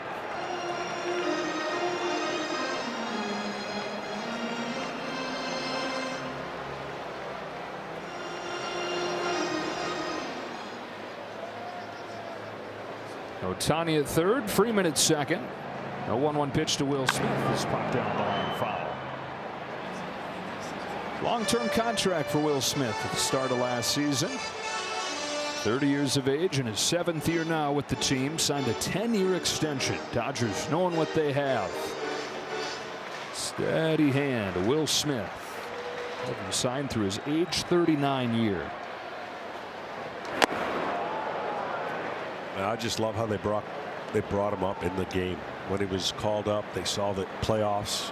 They just started preparing him for what he is absolutely doing right now. The Dodgers do that very well with their young players. That's why they have so many young stars. No. Call him up, let him see the success, teach him the ropes, and then hand it to him. And now he's got the reins. And when you say call him up, they brought him up before he was even on the team and just let him be around. Exactly. A year before he debuted. Pokes this one off the end of the bat. Runners will stay put. 2 out.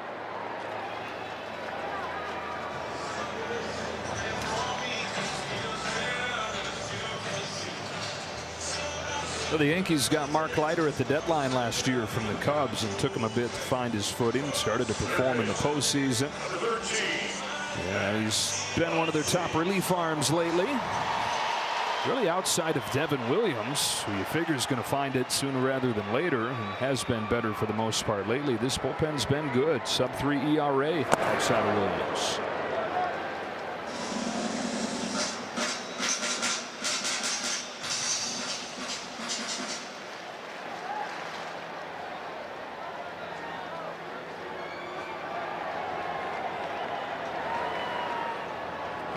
No.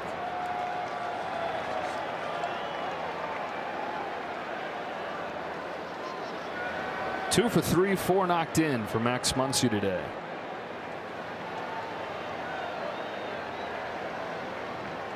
Chance for more here in the 5th. No.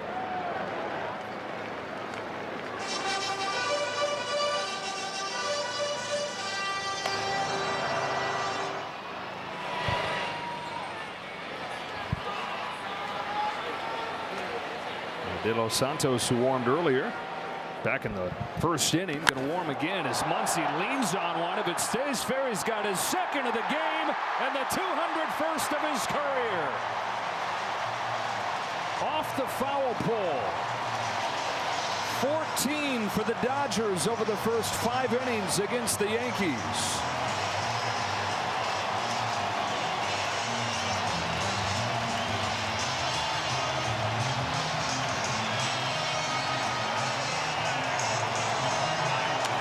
Came into the day with 4 on the season, and he's got 2 today. Crazy day so far in the game with double figures scoring. Yeah, you mentioned the Brewers and the Rays teeing off today. Now the Dodgers doing the same. That's it for Leiter. 14-1. Muncy does it again. His second today, 3rd for the team. Dodgers rolling on Baseball Night in America.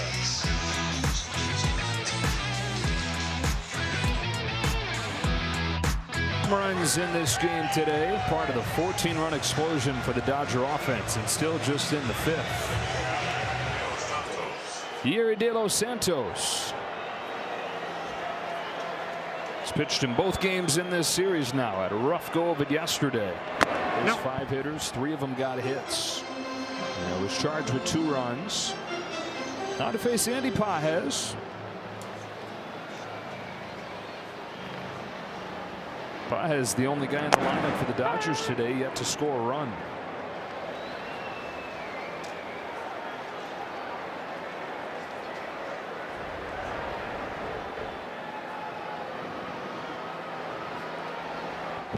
No.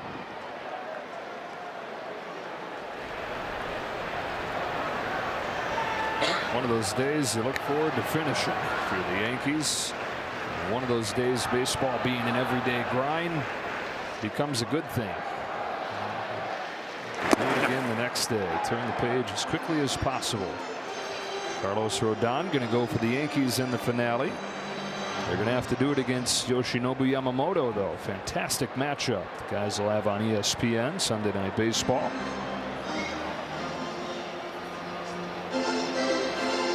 Paul Ravitch, David Cohn, Eduardo Perez. And actually, it's going to be Ryan Yarbrough tomorrow. Still a good matchup, though, with the way Yarbrough has pitched lately. Former Dodger. Funky. Two marquee teams, 3 games, 3 different networks, 3 different times. No. 2-out walk for Pages. Second weekend in a row Dodgers have had that be the case. Had it against the Mets last weekend. Speaking of the Mets, here comes Conforto. Man, you remember early on in Michael Conforto's career, he was getting to the big leagues a little before Aaron Judge was, and there was some time on talk radio there. Who would you rather have? Conforto, this kid coming up, killing it as a rookie, helping lead him to the World Series, or the Judge guy coming up for the Yankees?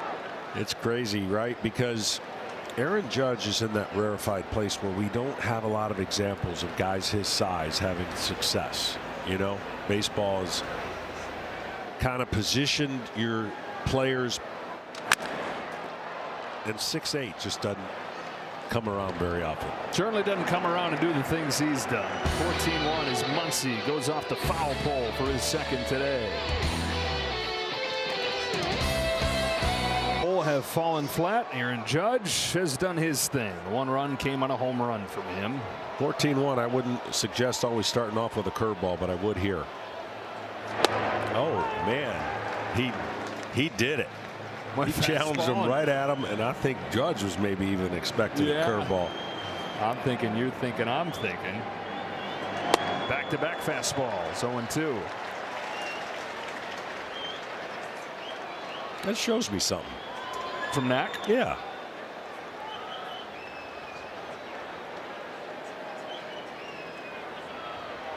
This is back-to-back good outings for him. He went into his start against New York, the Mets, on Sunday with a 6 ERA for the year. Gave up just 1 earned run over 6 innings. Same deal going into the 6th here against the other New York club. Take a look at StatCast 3D, powered by Google Cloud. The 2 home runs for Aaron Judge in this series. First inning home run yesterday, and he got one in the 4th today. I don't even need that other statistic to know that I think those would have been home runs in every ballpark. Even Comerica. Even there.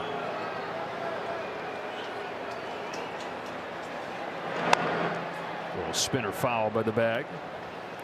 Got some defensive changes. Dave Roberts seeing the score, saying here's a chance to get some of my regulars off of their feet. So Kim plays 2 positions.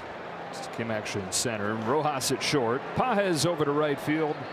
And Kike Hernandez has come into the game to get Freddie Freeman out. Judge launches this ball to left center field. Smacks against the wall. On his way to second. Here comes the throw from Kim. It is in time, and have a day, Ha-Seong Kim.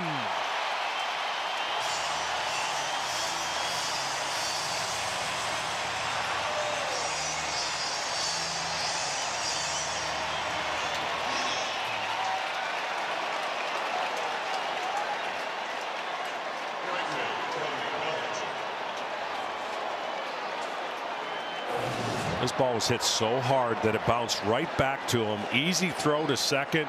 Great tag. It's the Dodgers and Dave Roberts' birthday. They're having a party. How about Kim throwing a party of his own with a home run, a web gem at short, and he moves over to center field and does that as Bellinger goes the other way with his first hit of the weekend. Kim, fairly new to the outfield, played it a little bit in Korea, but he's a lifelong infielder. Showing off it doesn't matter where you put him. And just a great tag to find the cleat. See, he hits the first cleat in the air. And you got to know, he knows who's coming in behind him. There's some big old spikes coming up. You can feel him coming, probably. Yeah. The ground shaking. Strike on Goldschmidt.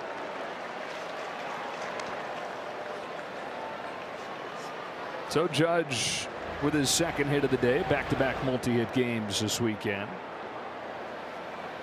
But thrown out, trying to turn the single into the double. Wave and a miss at that change. Well, all the other starters besides Yamamoto have averaged under 5 innings pitched. So this has got to be a nice treat for Dave Roberts to have his starter not named Yamamoto go into the 6th inning. We mentioned Knack did it last Sunday. If he can do it here, it'd be the first time in his career that he goes 6 full innings, consecutive starts.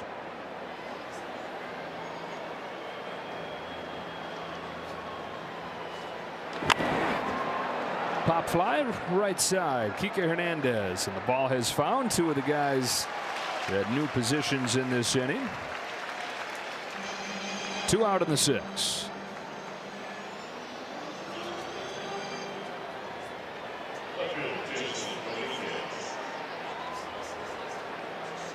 Five Ks in this game for Knack. 2 of them have been of Dominguez looking. Just didn't seem to see that fastball over the inner part of the plate both times. And it's a change, getting a swing and a miss. 2 different versions of that changeup Landon Knack's been throwing this year. He's got the traditional one that he actually ditched at the start of the year for what he's calling his kick change. It really dives away from left-handed hitters, but has brought the old change back as a complement to it.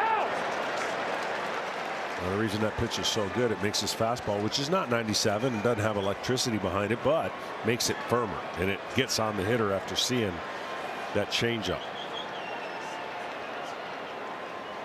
He's home with an 0-2. Was the kick change right there. You can tell moving side to side more. The other one more front to back. You see all that 2-seam kind of movement.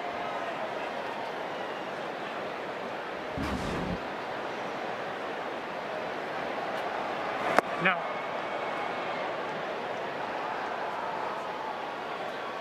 Yankees 0 for 8 against his changeup today.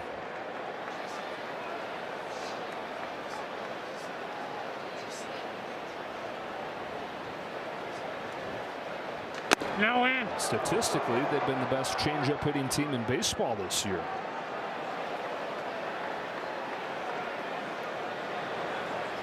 Anthony Bonda warming in the Dodger bullpen with Knack at 100 pitches.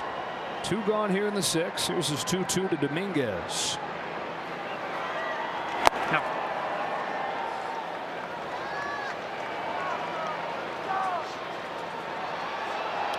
Well, let's see a 3-2 if he tries to lock him up on a fastball inside. He's had 2 strikeout looking. Tried to do it before that changeup right there. Probably his last pitch, last batter.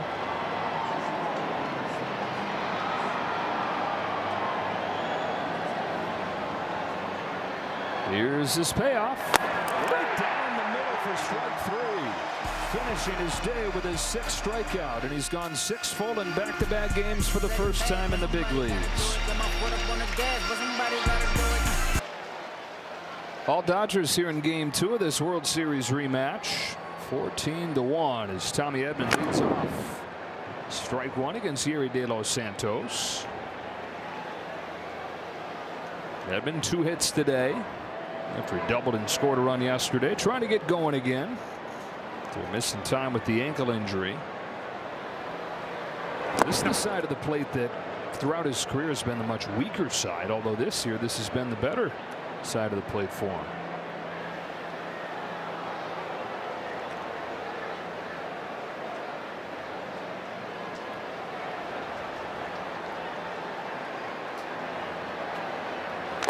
Started switch hitting as a kid, playing wiffle ball games with his family because he wanted to be exact in mimicking full major league lineups. And he says, I can't do that if I'm only hitting right-handed. So he taught himself how to hit lefty too.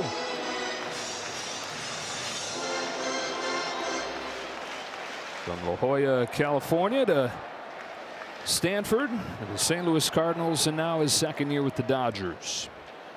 Leading off this 6th. Punches a bouncer with eyes down the line. His 3rd hit. He'll hang on with a single to start the 6th. Hit him where they ain't for Tommy Edman.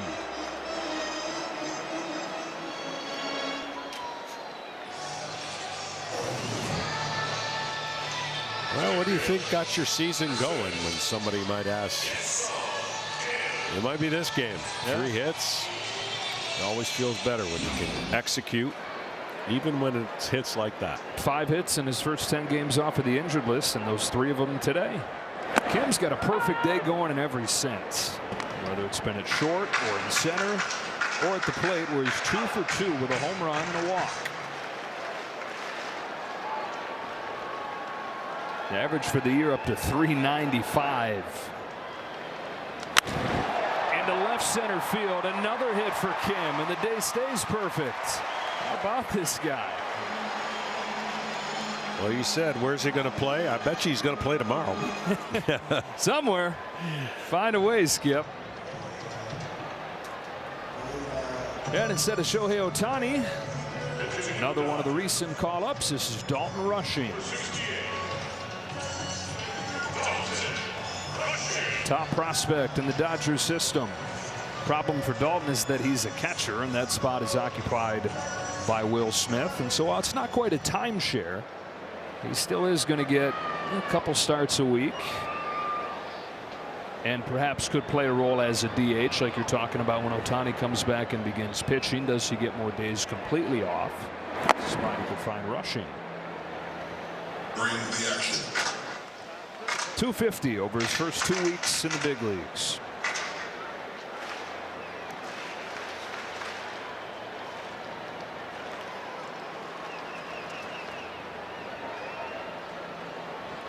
So you're telling me the Dodgers are feeling like they're not rushing him? That one you did mean to do. Yeah, 100%. That one for sure you had lined up. You saw the roster, you're like, oh baby, I can't wait for Saturday.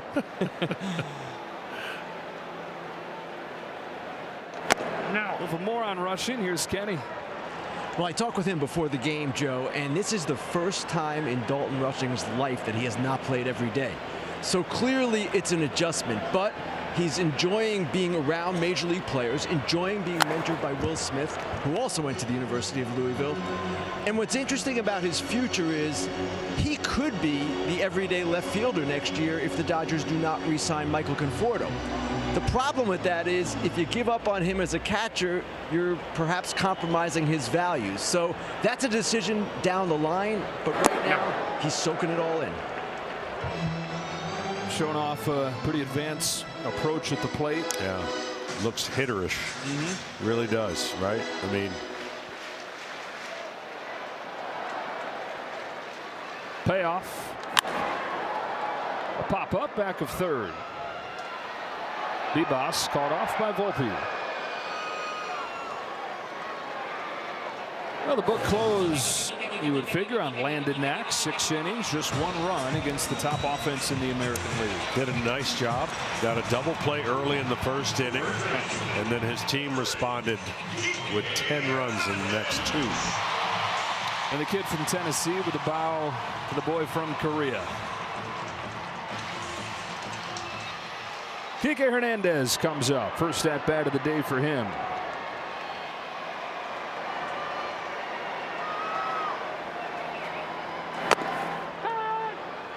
Hernandez having a nice season after a slow start. He's above 300 over the last month.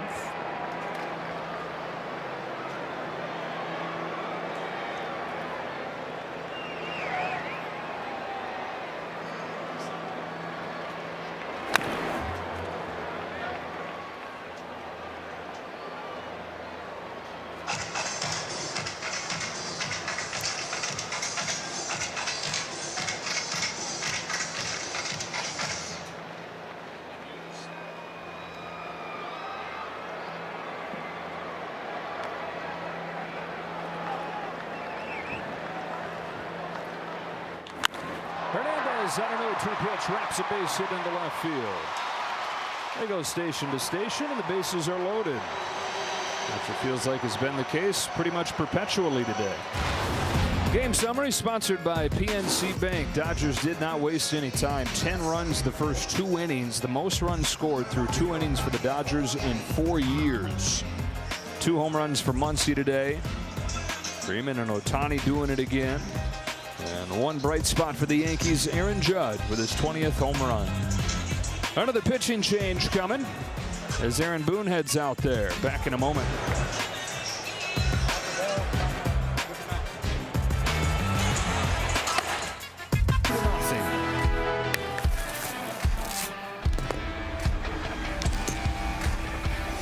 Did Ellie get a new helmet?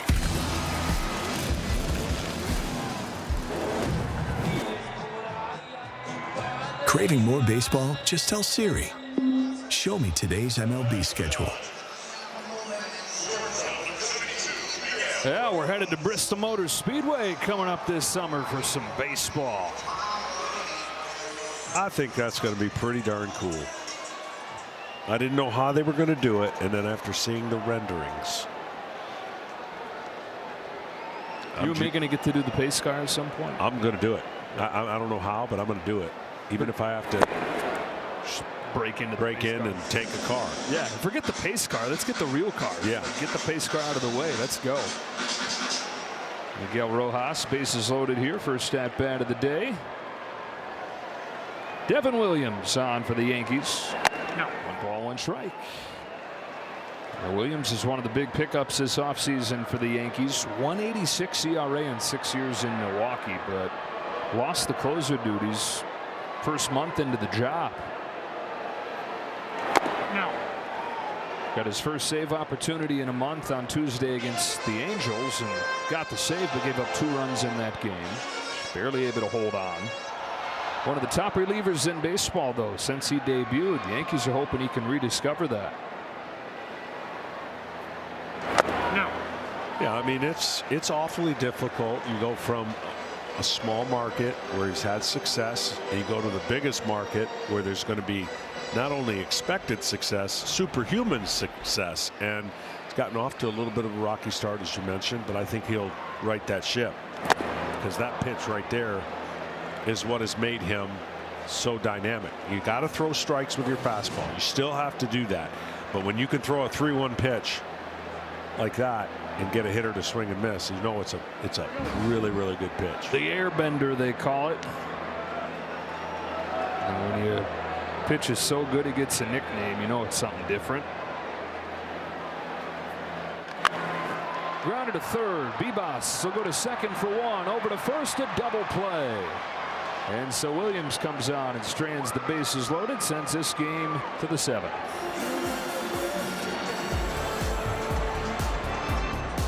To lead things off, facing off with Anthony Banda. You can stream MLB Network 24/7 for the entire season, plus live audio for all 30 teams. No blackouts. Includes access to the minor leagues, MLB Big Inning, and available pre- and post games. MLB.com/@bat for details. So Banda takes over for Knack here in the top of the 7th inning and comes home to Volpe. Banda had a career year last year for the Dodgers. Was huge in the postseason against the Yankees. Pitched in 4 of the 5 games in the World Series. Didn't give up a run. This year's not quite gone as well. That ERA above 4. Another one of those guys that was heavily worked on the stretch last year. It went from a 3 ERA in the regular season last year to above 4 so far this year.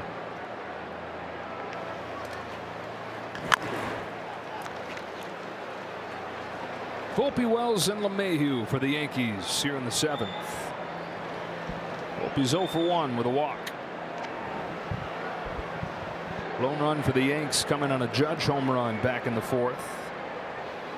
6 innings from Knack, really good today. A strikeout for Banda.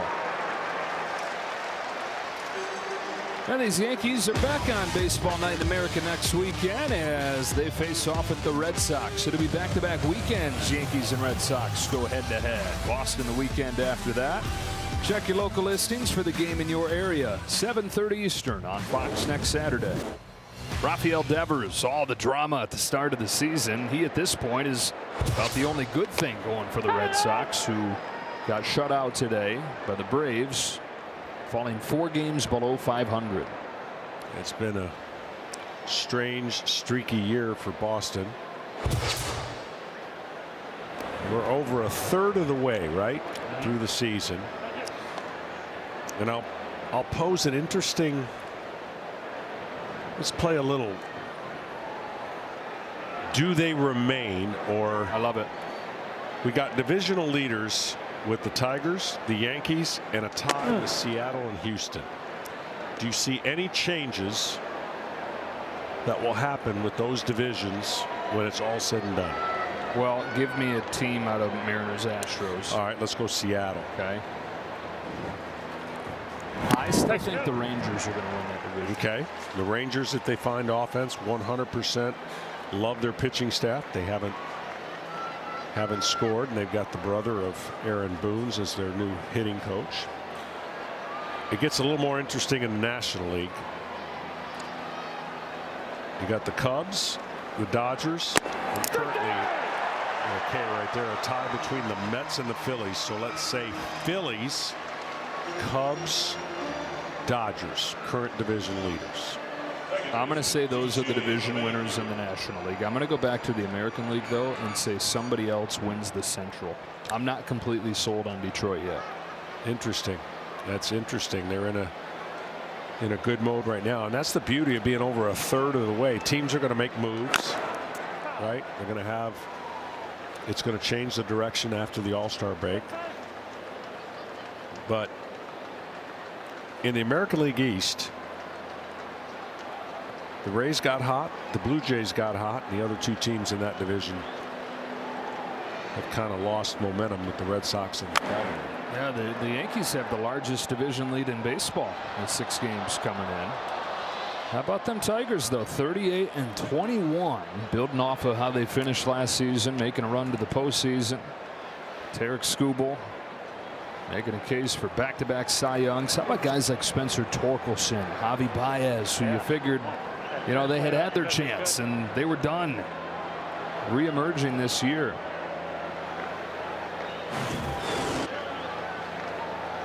Then 2 on LeMahieu. Bonda trying to strike out the side. No. Kenny, what do you think? I'll give you 2 teams in the American League that I still see as formidable. The first is Minnesota. They've pitched extremely well. If they can keep Correa, Buxton, and Royce Lewis on the field together, look out. No, no. The second, the Houston Astros. Here they are again. Alvarez is still out. Turns out he has a fracture in his hand, and yet they have all these pitching injuries. And amazingly, they are still in contention, big-time contention, in the AL West. Yeah, that is amazing. I mean, they credit their organization and what they've done, and to be in this spot, losing the amount of players they did, and just really they're not giving up. They're just. Who do you have lurking there that's not a first-place team that's going to make a run? I think St. Louis has gotten awfully interesting. Yeah, it's. They went from not being relevant to a long winning streak. Sonny Gray is having a fantastic season. I think St. Louis is going to push the Cubs, who are having a really good season as well. And then I know the Braves are 8.5 games out, but if they can get a little continuity going with Acuna back and Strider, it's going to make for a great American National League East. Got off to such a terrible start. Bibas grounds it foul after the 2-out walk from LeMahieu. Here's the Central. We're talking about the Cardinals getting hot this month, but how about the Brewers, who won their 6th consecutive game today? Yeah, how do they keep doing it? What a great job, that organization. And I mean, we just saw one of their prize closers over here with the Yankees. No. Lose all of their players, it seems like, at some point. Every year. They and lose then guys, yeah. Tease their fans and win baseball games. Yep. And then there's the Reds, who a lot of people coming into the year were picking to win that division. No. I agree. I thought that they went through one of the worst stretches offensively there early in the season. Could not score a run. And yet they're 500 at least. They're playing close to 500 baseball. Grounded to first. Kike Hernandez to the bag. We stretch in Los Angeles. All Dodgers tonight.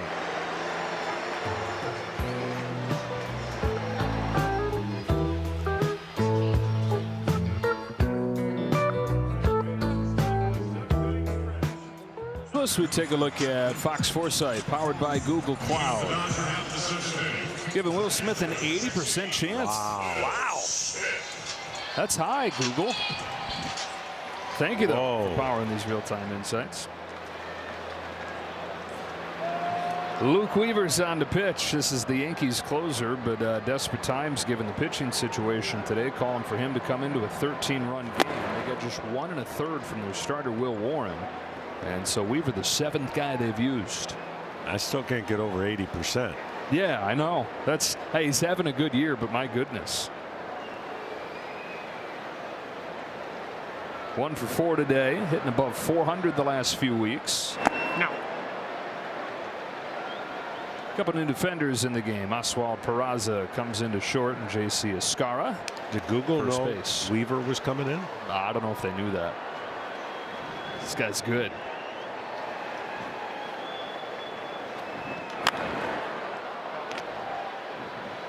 We're going to see just how smart. Well, it just went to 39%. Down 1-2. This is the best 2-strike hitter in baseball, though. Might be 40%.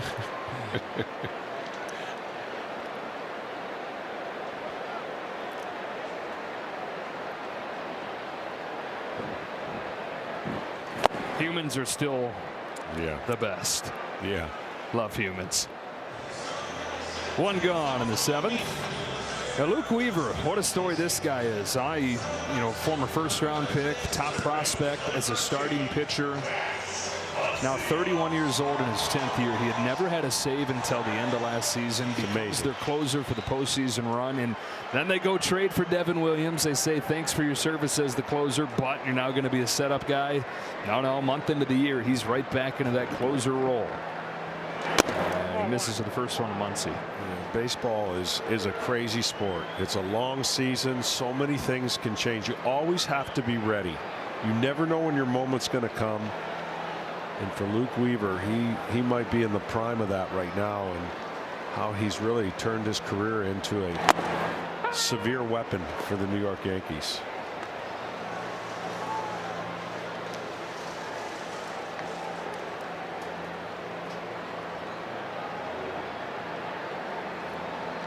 Two-home run day for Max Muncy. Hooks this ball to right center field. Bellinger there to cut it off. 2 out. Why not show those 2 home runs? The first one that he hit was the 200th of his career. It's another scary thing thinking about these Dodgers, the way they've been clicking these couple days without Mookie Betts, for a lot of this season without Max Muncy doing what he always does for him. Yeah, look, Edmund was struggling. Muncy was struggling. Again, you never know what game is going to turn it around, get a guy hot. It's virtually impossible to have 6 out of your 9 hitters clicking all the time, right? It just doesn't work. But if you don't have to rely on the same 3 or the same 4 at the top, and you start getting balance, whew, man, now you can see why the Dodgers are the favorites based on the beginning of the season with their roster.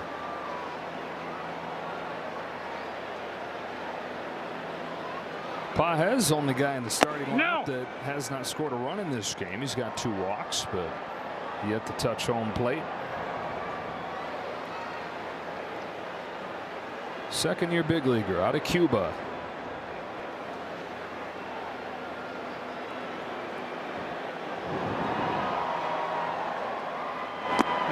You buying what you're seeing from Pages this last month? I am, because I think when you struggle and the expectations are kind of high for yourself, and you get through that struggle and you get on a nice stretch, you realize that you can get out of anything. You know, it's the guys that have never really been able to bounce back from deep holes.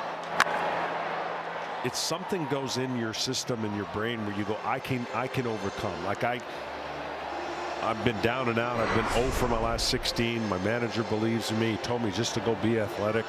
So yes, I do. I think when you get through it and you see the success on the other end.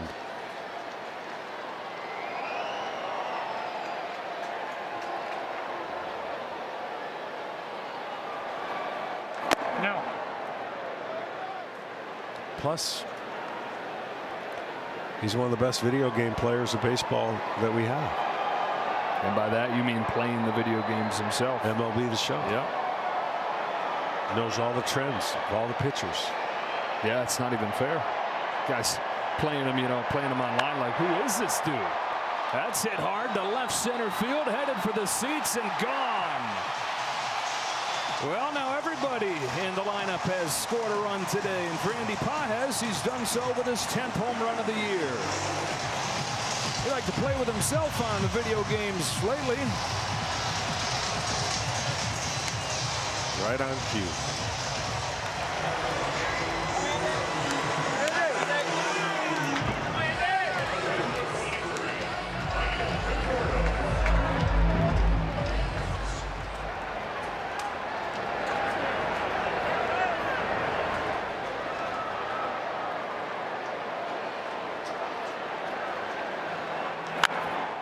Conforto, first pitch, pops it up. Shallow center field. Peraza's out there. He makes the call. And the catch. Andy Pages with his 4th home run in his last 15 games into double digits for the year. Joining the party on Dave Roberts' birthday. 15-1 after 7. For players, baseball your way. Get personalized highlights and push notifications just for you. Download the MLB app today. Got a Dodger debut coming here in the top of the 8th inning. Chris Stratton, who they just picked up from Kansas City. Bit of a soft landing for him, too. 14-run lead. Protect, strike 1 on Trent Grisham. Stratton, a former first-round pick of the Giants 13 years ago. Made it up to the big leagues with the Giants. Pitched pretty well first couple seasons. Has bounced around in the years since. Last 2 years with Kansas City. And Dodgers hoping to make him a latest reclamation project. Here we go.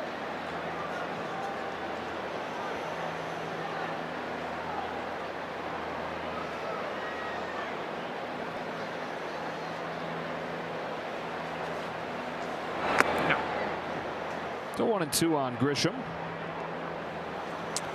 Well, the Dodgers are on 21-1 run since the Yankees were leading 5-2 yesterday. You're not going to see that very often against two great teams. No.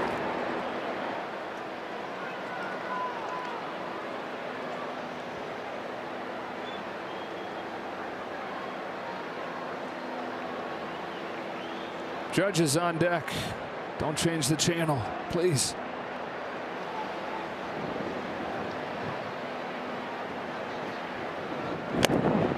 Foul tip into the glove. Strike 3.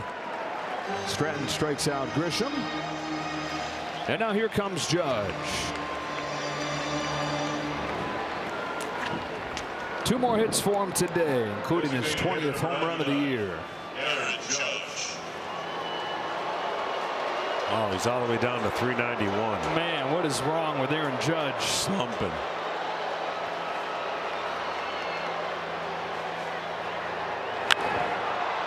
Sends a high fly ball to left center field. Has he gotten another? You bet he has. Aaron Judge, number 21 of the year.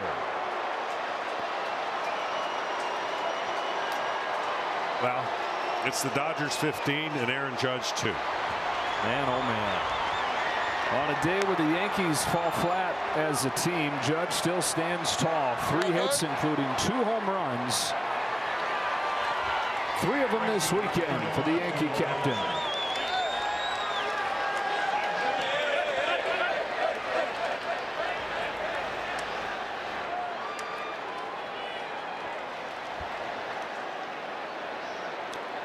You know, Aaron Boone could have easily taken his star out and rested him, get him off his feet. I'm glad he didn't. You get in rhythm, you stay in rhythm, carryover effect. And he talked about Aaron Judge now knows these last couple years how to navigate a 162 game season, whether he's completely healthy or not. And he has definitely gotten to that level in his career where it's over. He has got to get called up to a higher league. That's right. Him and Ohtani can share the. They really should. They should get called up to a higher league. That's what all the players will say when you see someone that great having a season like that. To say you got to get called up, son. No Judge today, 3 for 4, 2 home runs. Rest of the Yankees 3 for 21. And in an era where it's relative to the rest of the league, what he's doing hitting .390. It's just that much more impressive. And there where the league's hitting .240.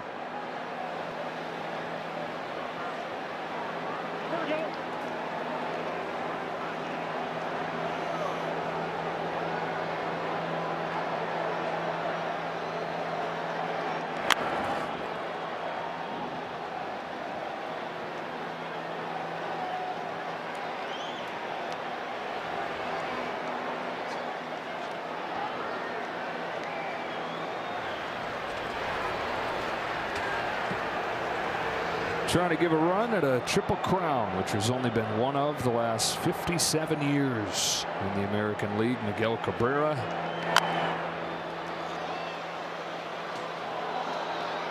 And that continues a trend that will have to change for the Yankees, but all 7 runs have been on via the homers. The Dodgers above 500 with runners in scoring position this weekend, plus the pop.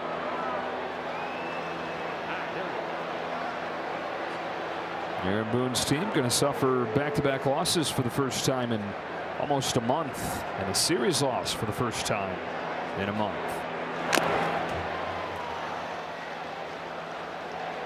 Got the Guardians coming in on Tuesday as they open a new homestand. Supposed to get Jazz Chisholm back. Sounds like Chisholm's going to play third base, which he started playing for the Yankees last year. LeMahieu to stay at second. Bellinger to left. Conforto. Another look at Judge's second today. Breaking ball. And I mean, we've seen this for the last 3 years. Majestic.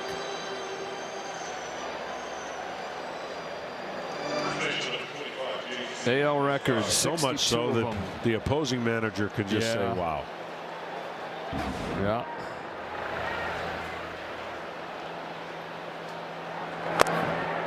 Strike on Escara.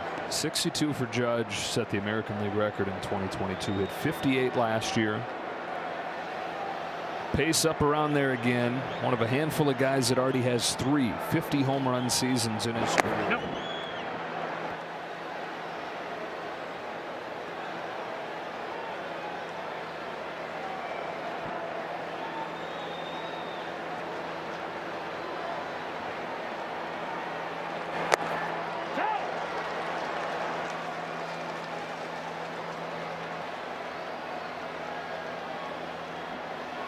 Pretty good company.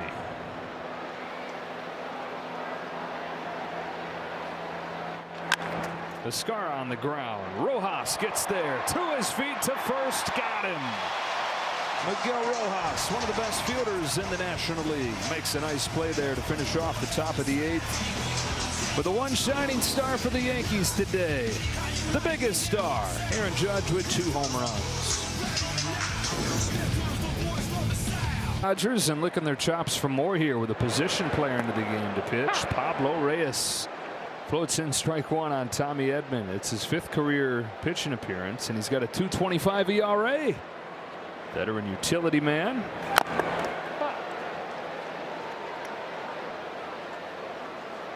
In his first season with the Yankees, 31 years of age, out of the Dominican Republic.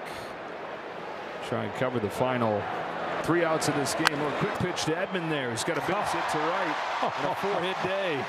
Do you know how hard that is to do as a hitter? I mean, that is incredible. That can get you in a funk right there. Watch this. He's just going to quick pitch it and lob it.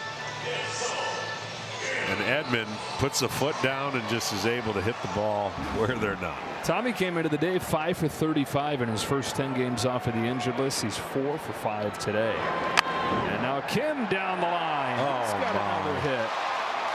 That's his 4th. So the 8 and 9 hitters for the Dodgers have combined for 8 hits.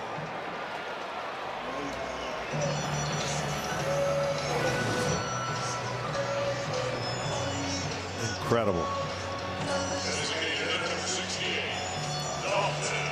Well, there are 2 things that Kim didn't do a ton of in his offensive game in Korea.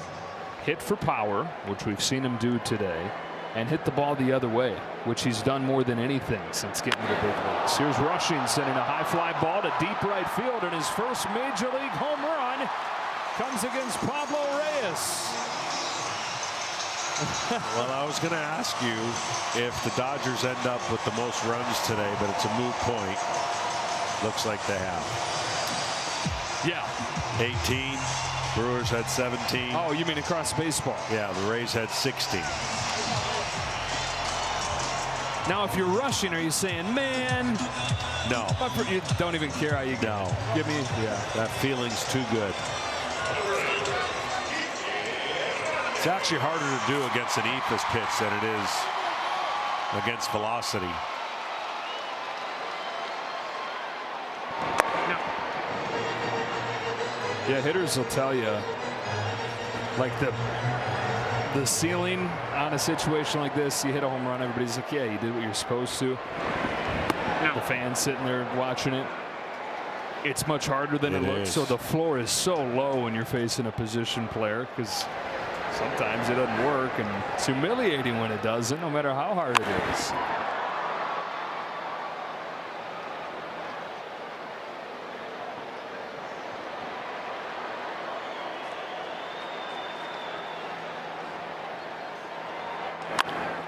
Hernandez swats his second hit the other way. Well, in the previous 4 appearances for Pablo Reyes, he had not given up a home run. Gives one up to Rushing. Okay, 23 hits. Sheesh. We got to play a different game. Like 23 hits was the first. I think that's what Milwaukee had. So that's the high. Okay, Dodgers at 20. At 20. Google. Let's ask Google what the percentage of Give him a chance at redemption. No. Pablo's saying, come on, John. John Tumpain, not you, Smoltz. If I get it close, give me a strike. Wow, down the line. If it's fair, it's gone. Foul.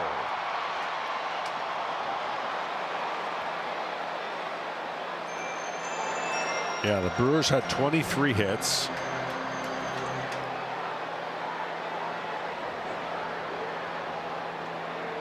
Let's see what the Rays had.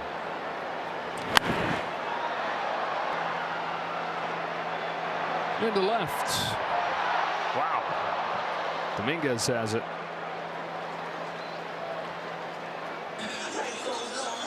Well, tomorrow the fastest racing on earth hits the streets of the Motor City for the Detroit Grand Prix. The IndyCar season continues tomorrow at 12:30 Eastern on Fox after the spectacle that was the Indy 500 last weekend. Hey, Google could still be right. They are. There we go. Smith has his second hit, and the computers win. 80%. There you go. Oh, they knew. They knew. Why did we give up on Google? Why did we taunt AI? That was just crazy of us. It is. Send us to oblivion. There you go. There it is. I feel the computer's getting smarter by the minute.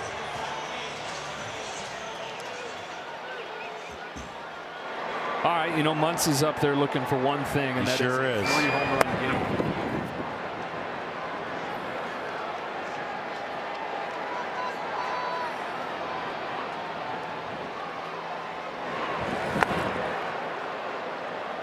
All right, now he's gonna gas him one. He's gonna see if Muncie's ready. Oh. It's charted as a changeup.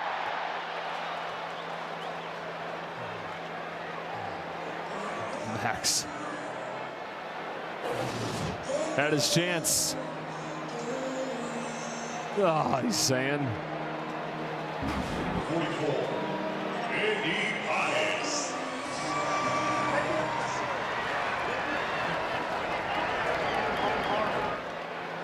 Pages went deep his last time. At third, Bibas. And Pablo Reyes limits the damage.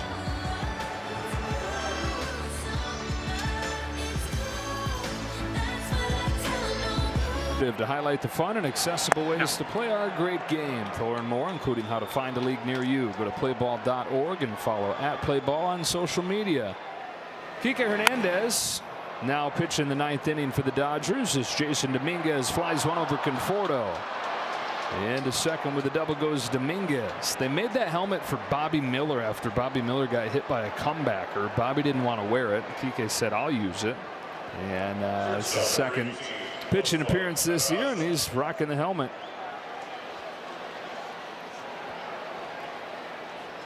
Dodgers-Yankees World Series rematch has devolved into position players pitching for both teams in the final half inning.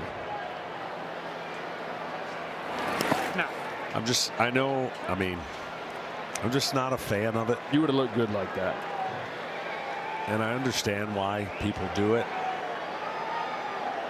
Rushing's at first time in the big leagues.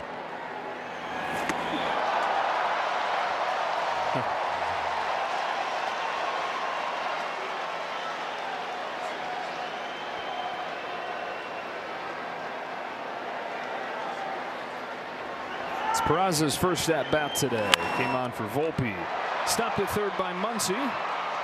One gone in the 9th. This is Hernandez's second pitching appearance this year. Pitched a scoreless inning the first time. So that helmet has a perfect ERA.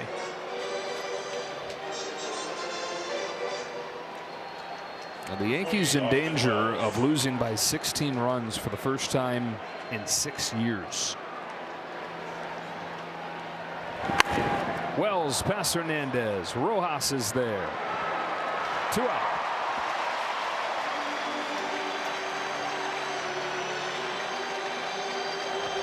He's got the slow Ephus pitch curveball down pat.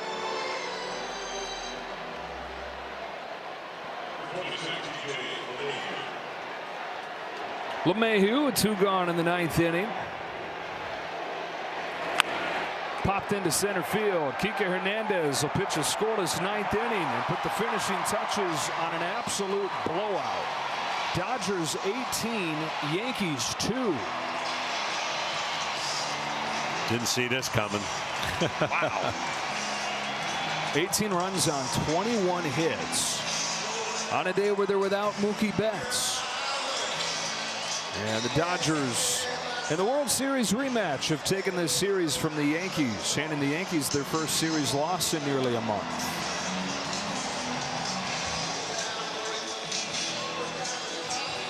Like we were talking earlier, this is a situation where if you're the Yankees, today's a good day to know that you got to do it again tomorrow. A chance to wipe this clean and move on quickly. Ryan Yarbrough started on Sunday Night Baseball. Yoshinobu Yamamoto countering for the Dodgers. Happy 53rd birthday to Dave Roberts, whose team improves to 36-22 for this blowout win.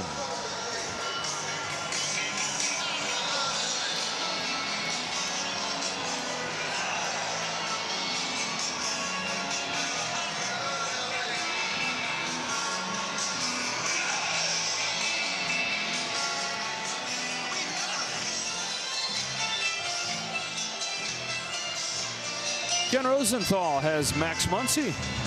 Thanks, Joe. Max, congratulations. Home runs 200 and 201 today. You had 4 entering this game. What changed today? Well, on the one, I finally hit it fair. I think I've hit about 10 of those balls this year that have been fouled by about 3 or 4 feet. So finally kept one of them fair. Just trying to get the ball up in the zone. Know they were going to, throw a lot of soft stuff, and just got some good swings off.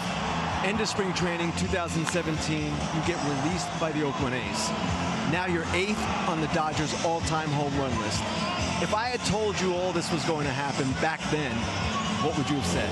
I'd have thought you were crazy. It's definitely a blessing. I'm honored to have been able to hit as many home runs as I have wearing a Dodger uniform. Hopefully I got a lot more in me, and hopefully we got a lot more wins like today in us. Max, congratulations. Thank you. Thanks. Joe, back to you. All right, Kenny. Never a doubt today. Dodgers get 4 runs in the first inning, 6 runs in the second, and cruise from there. The post-game show coming up. Kevin Burkhardt and the guys down in the field ready to recap this. Hey, best wishes to the guys on TNT. It's looking like Indy's going to finish off that series, which means tonight going to be your last chance. Once you finish watching us, to watch Ernie Johnson, one of the greatest post-game shows in sports television history. 18-2 Dodgers on baseball night in America.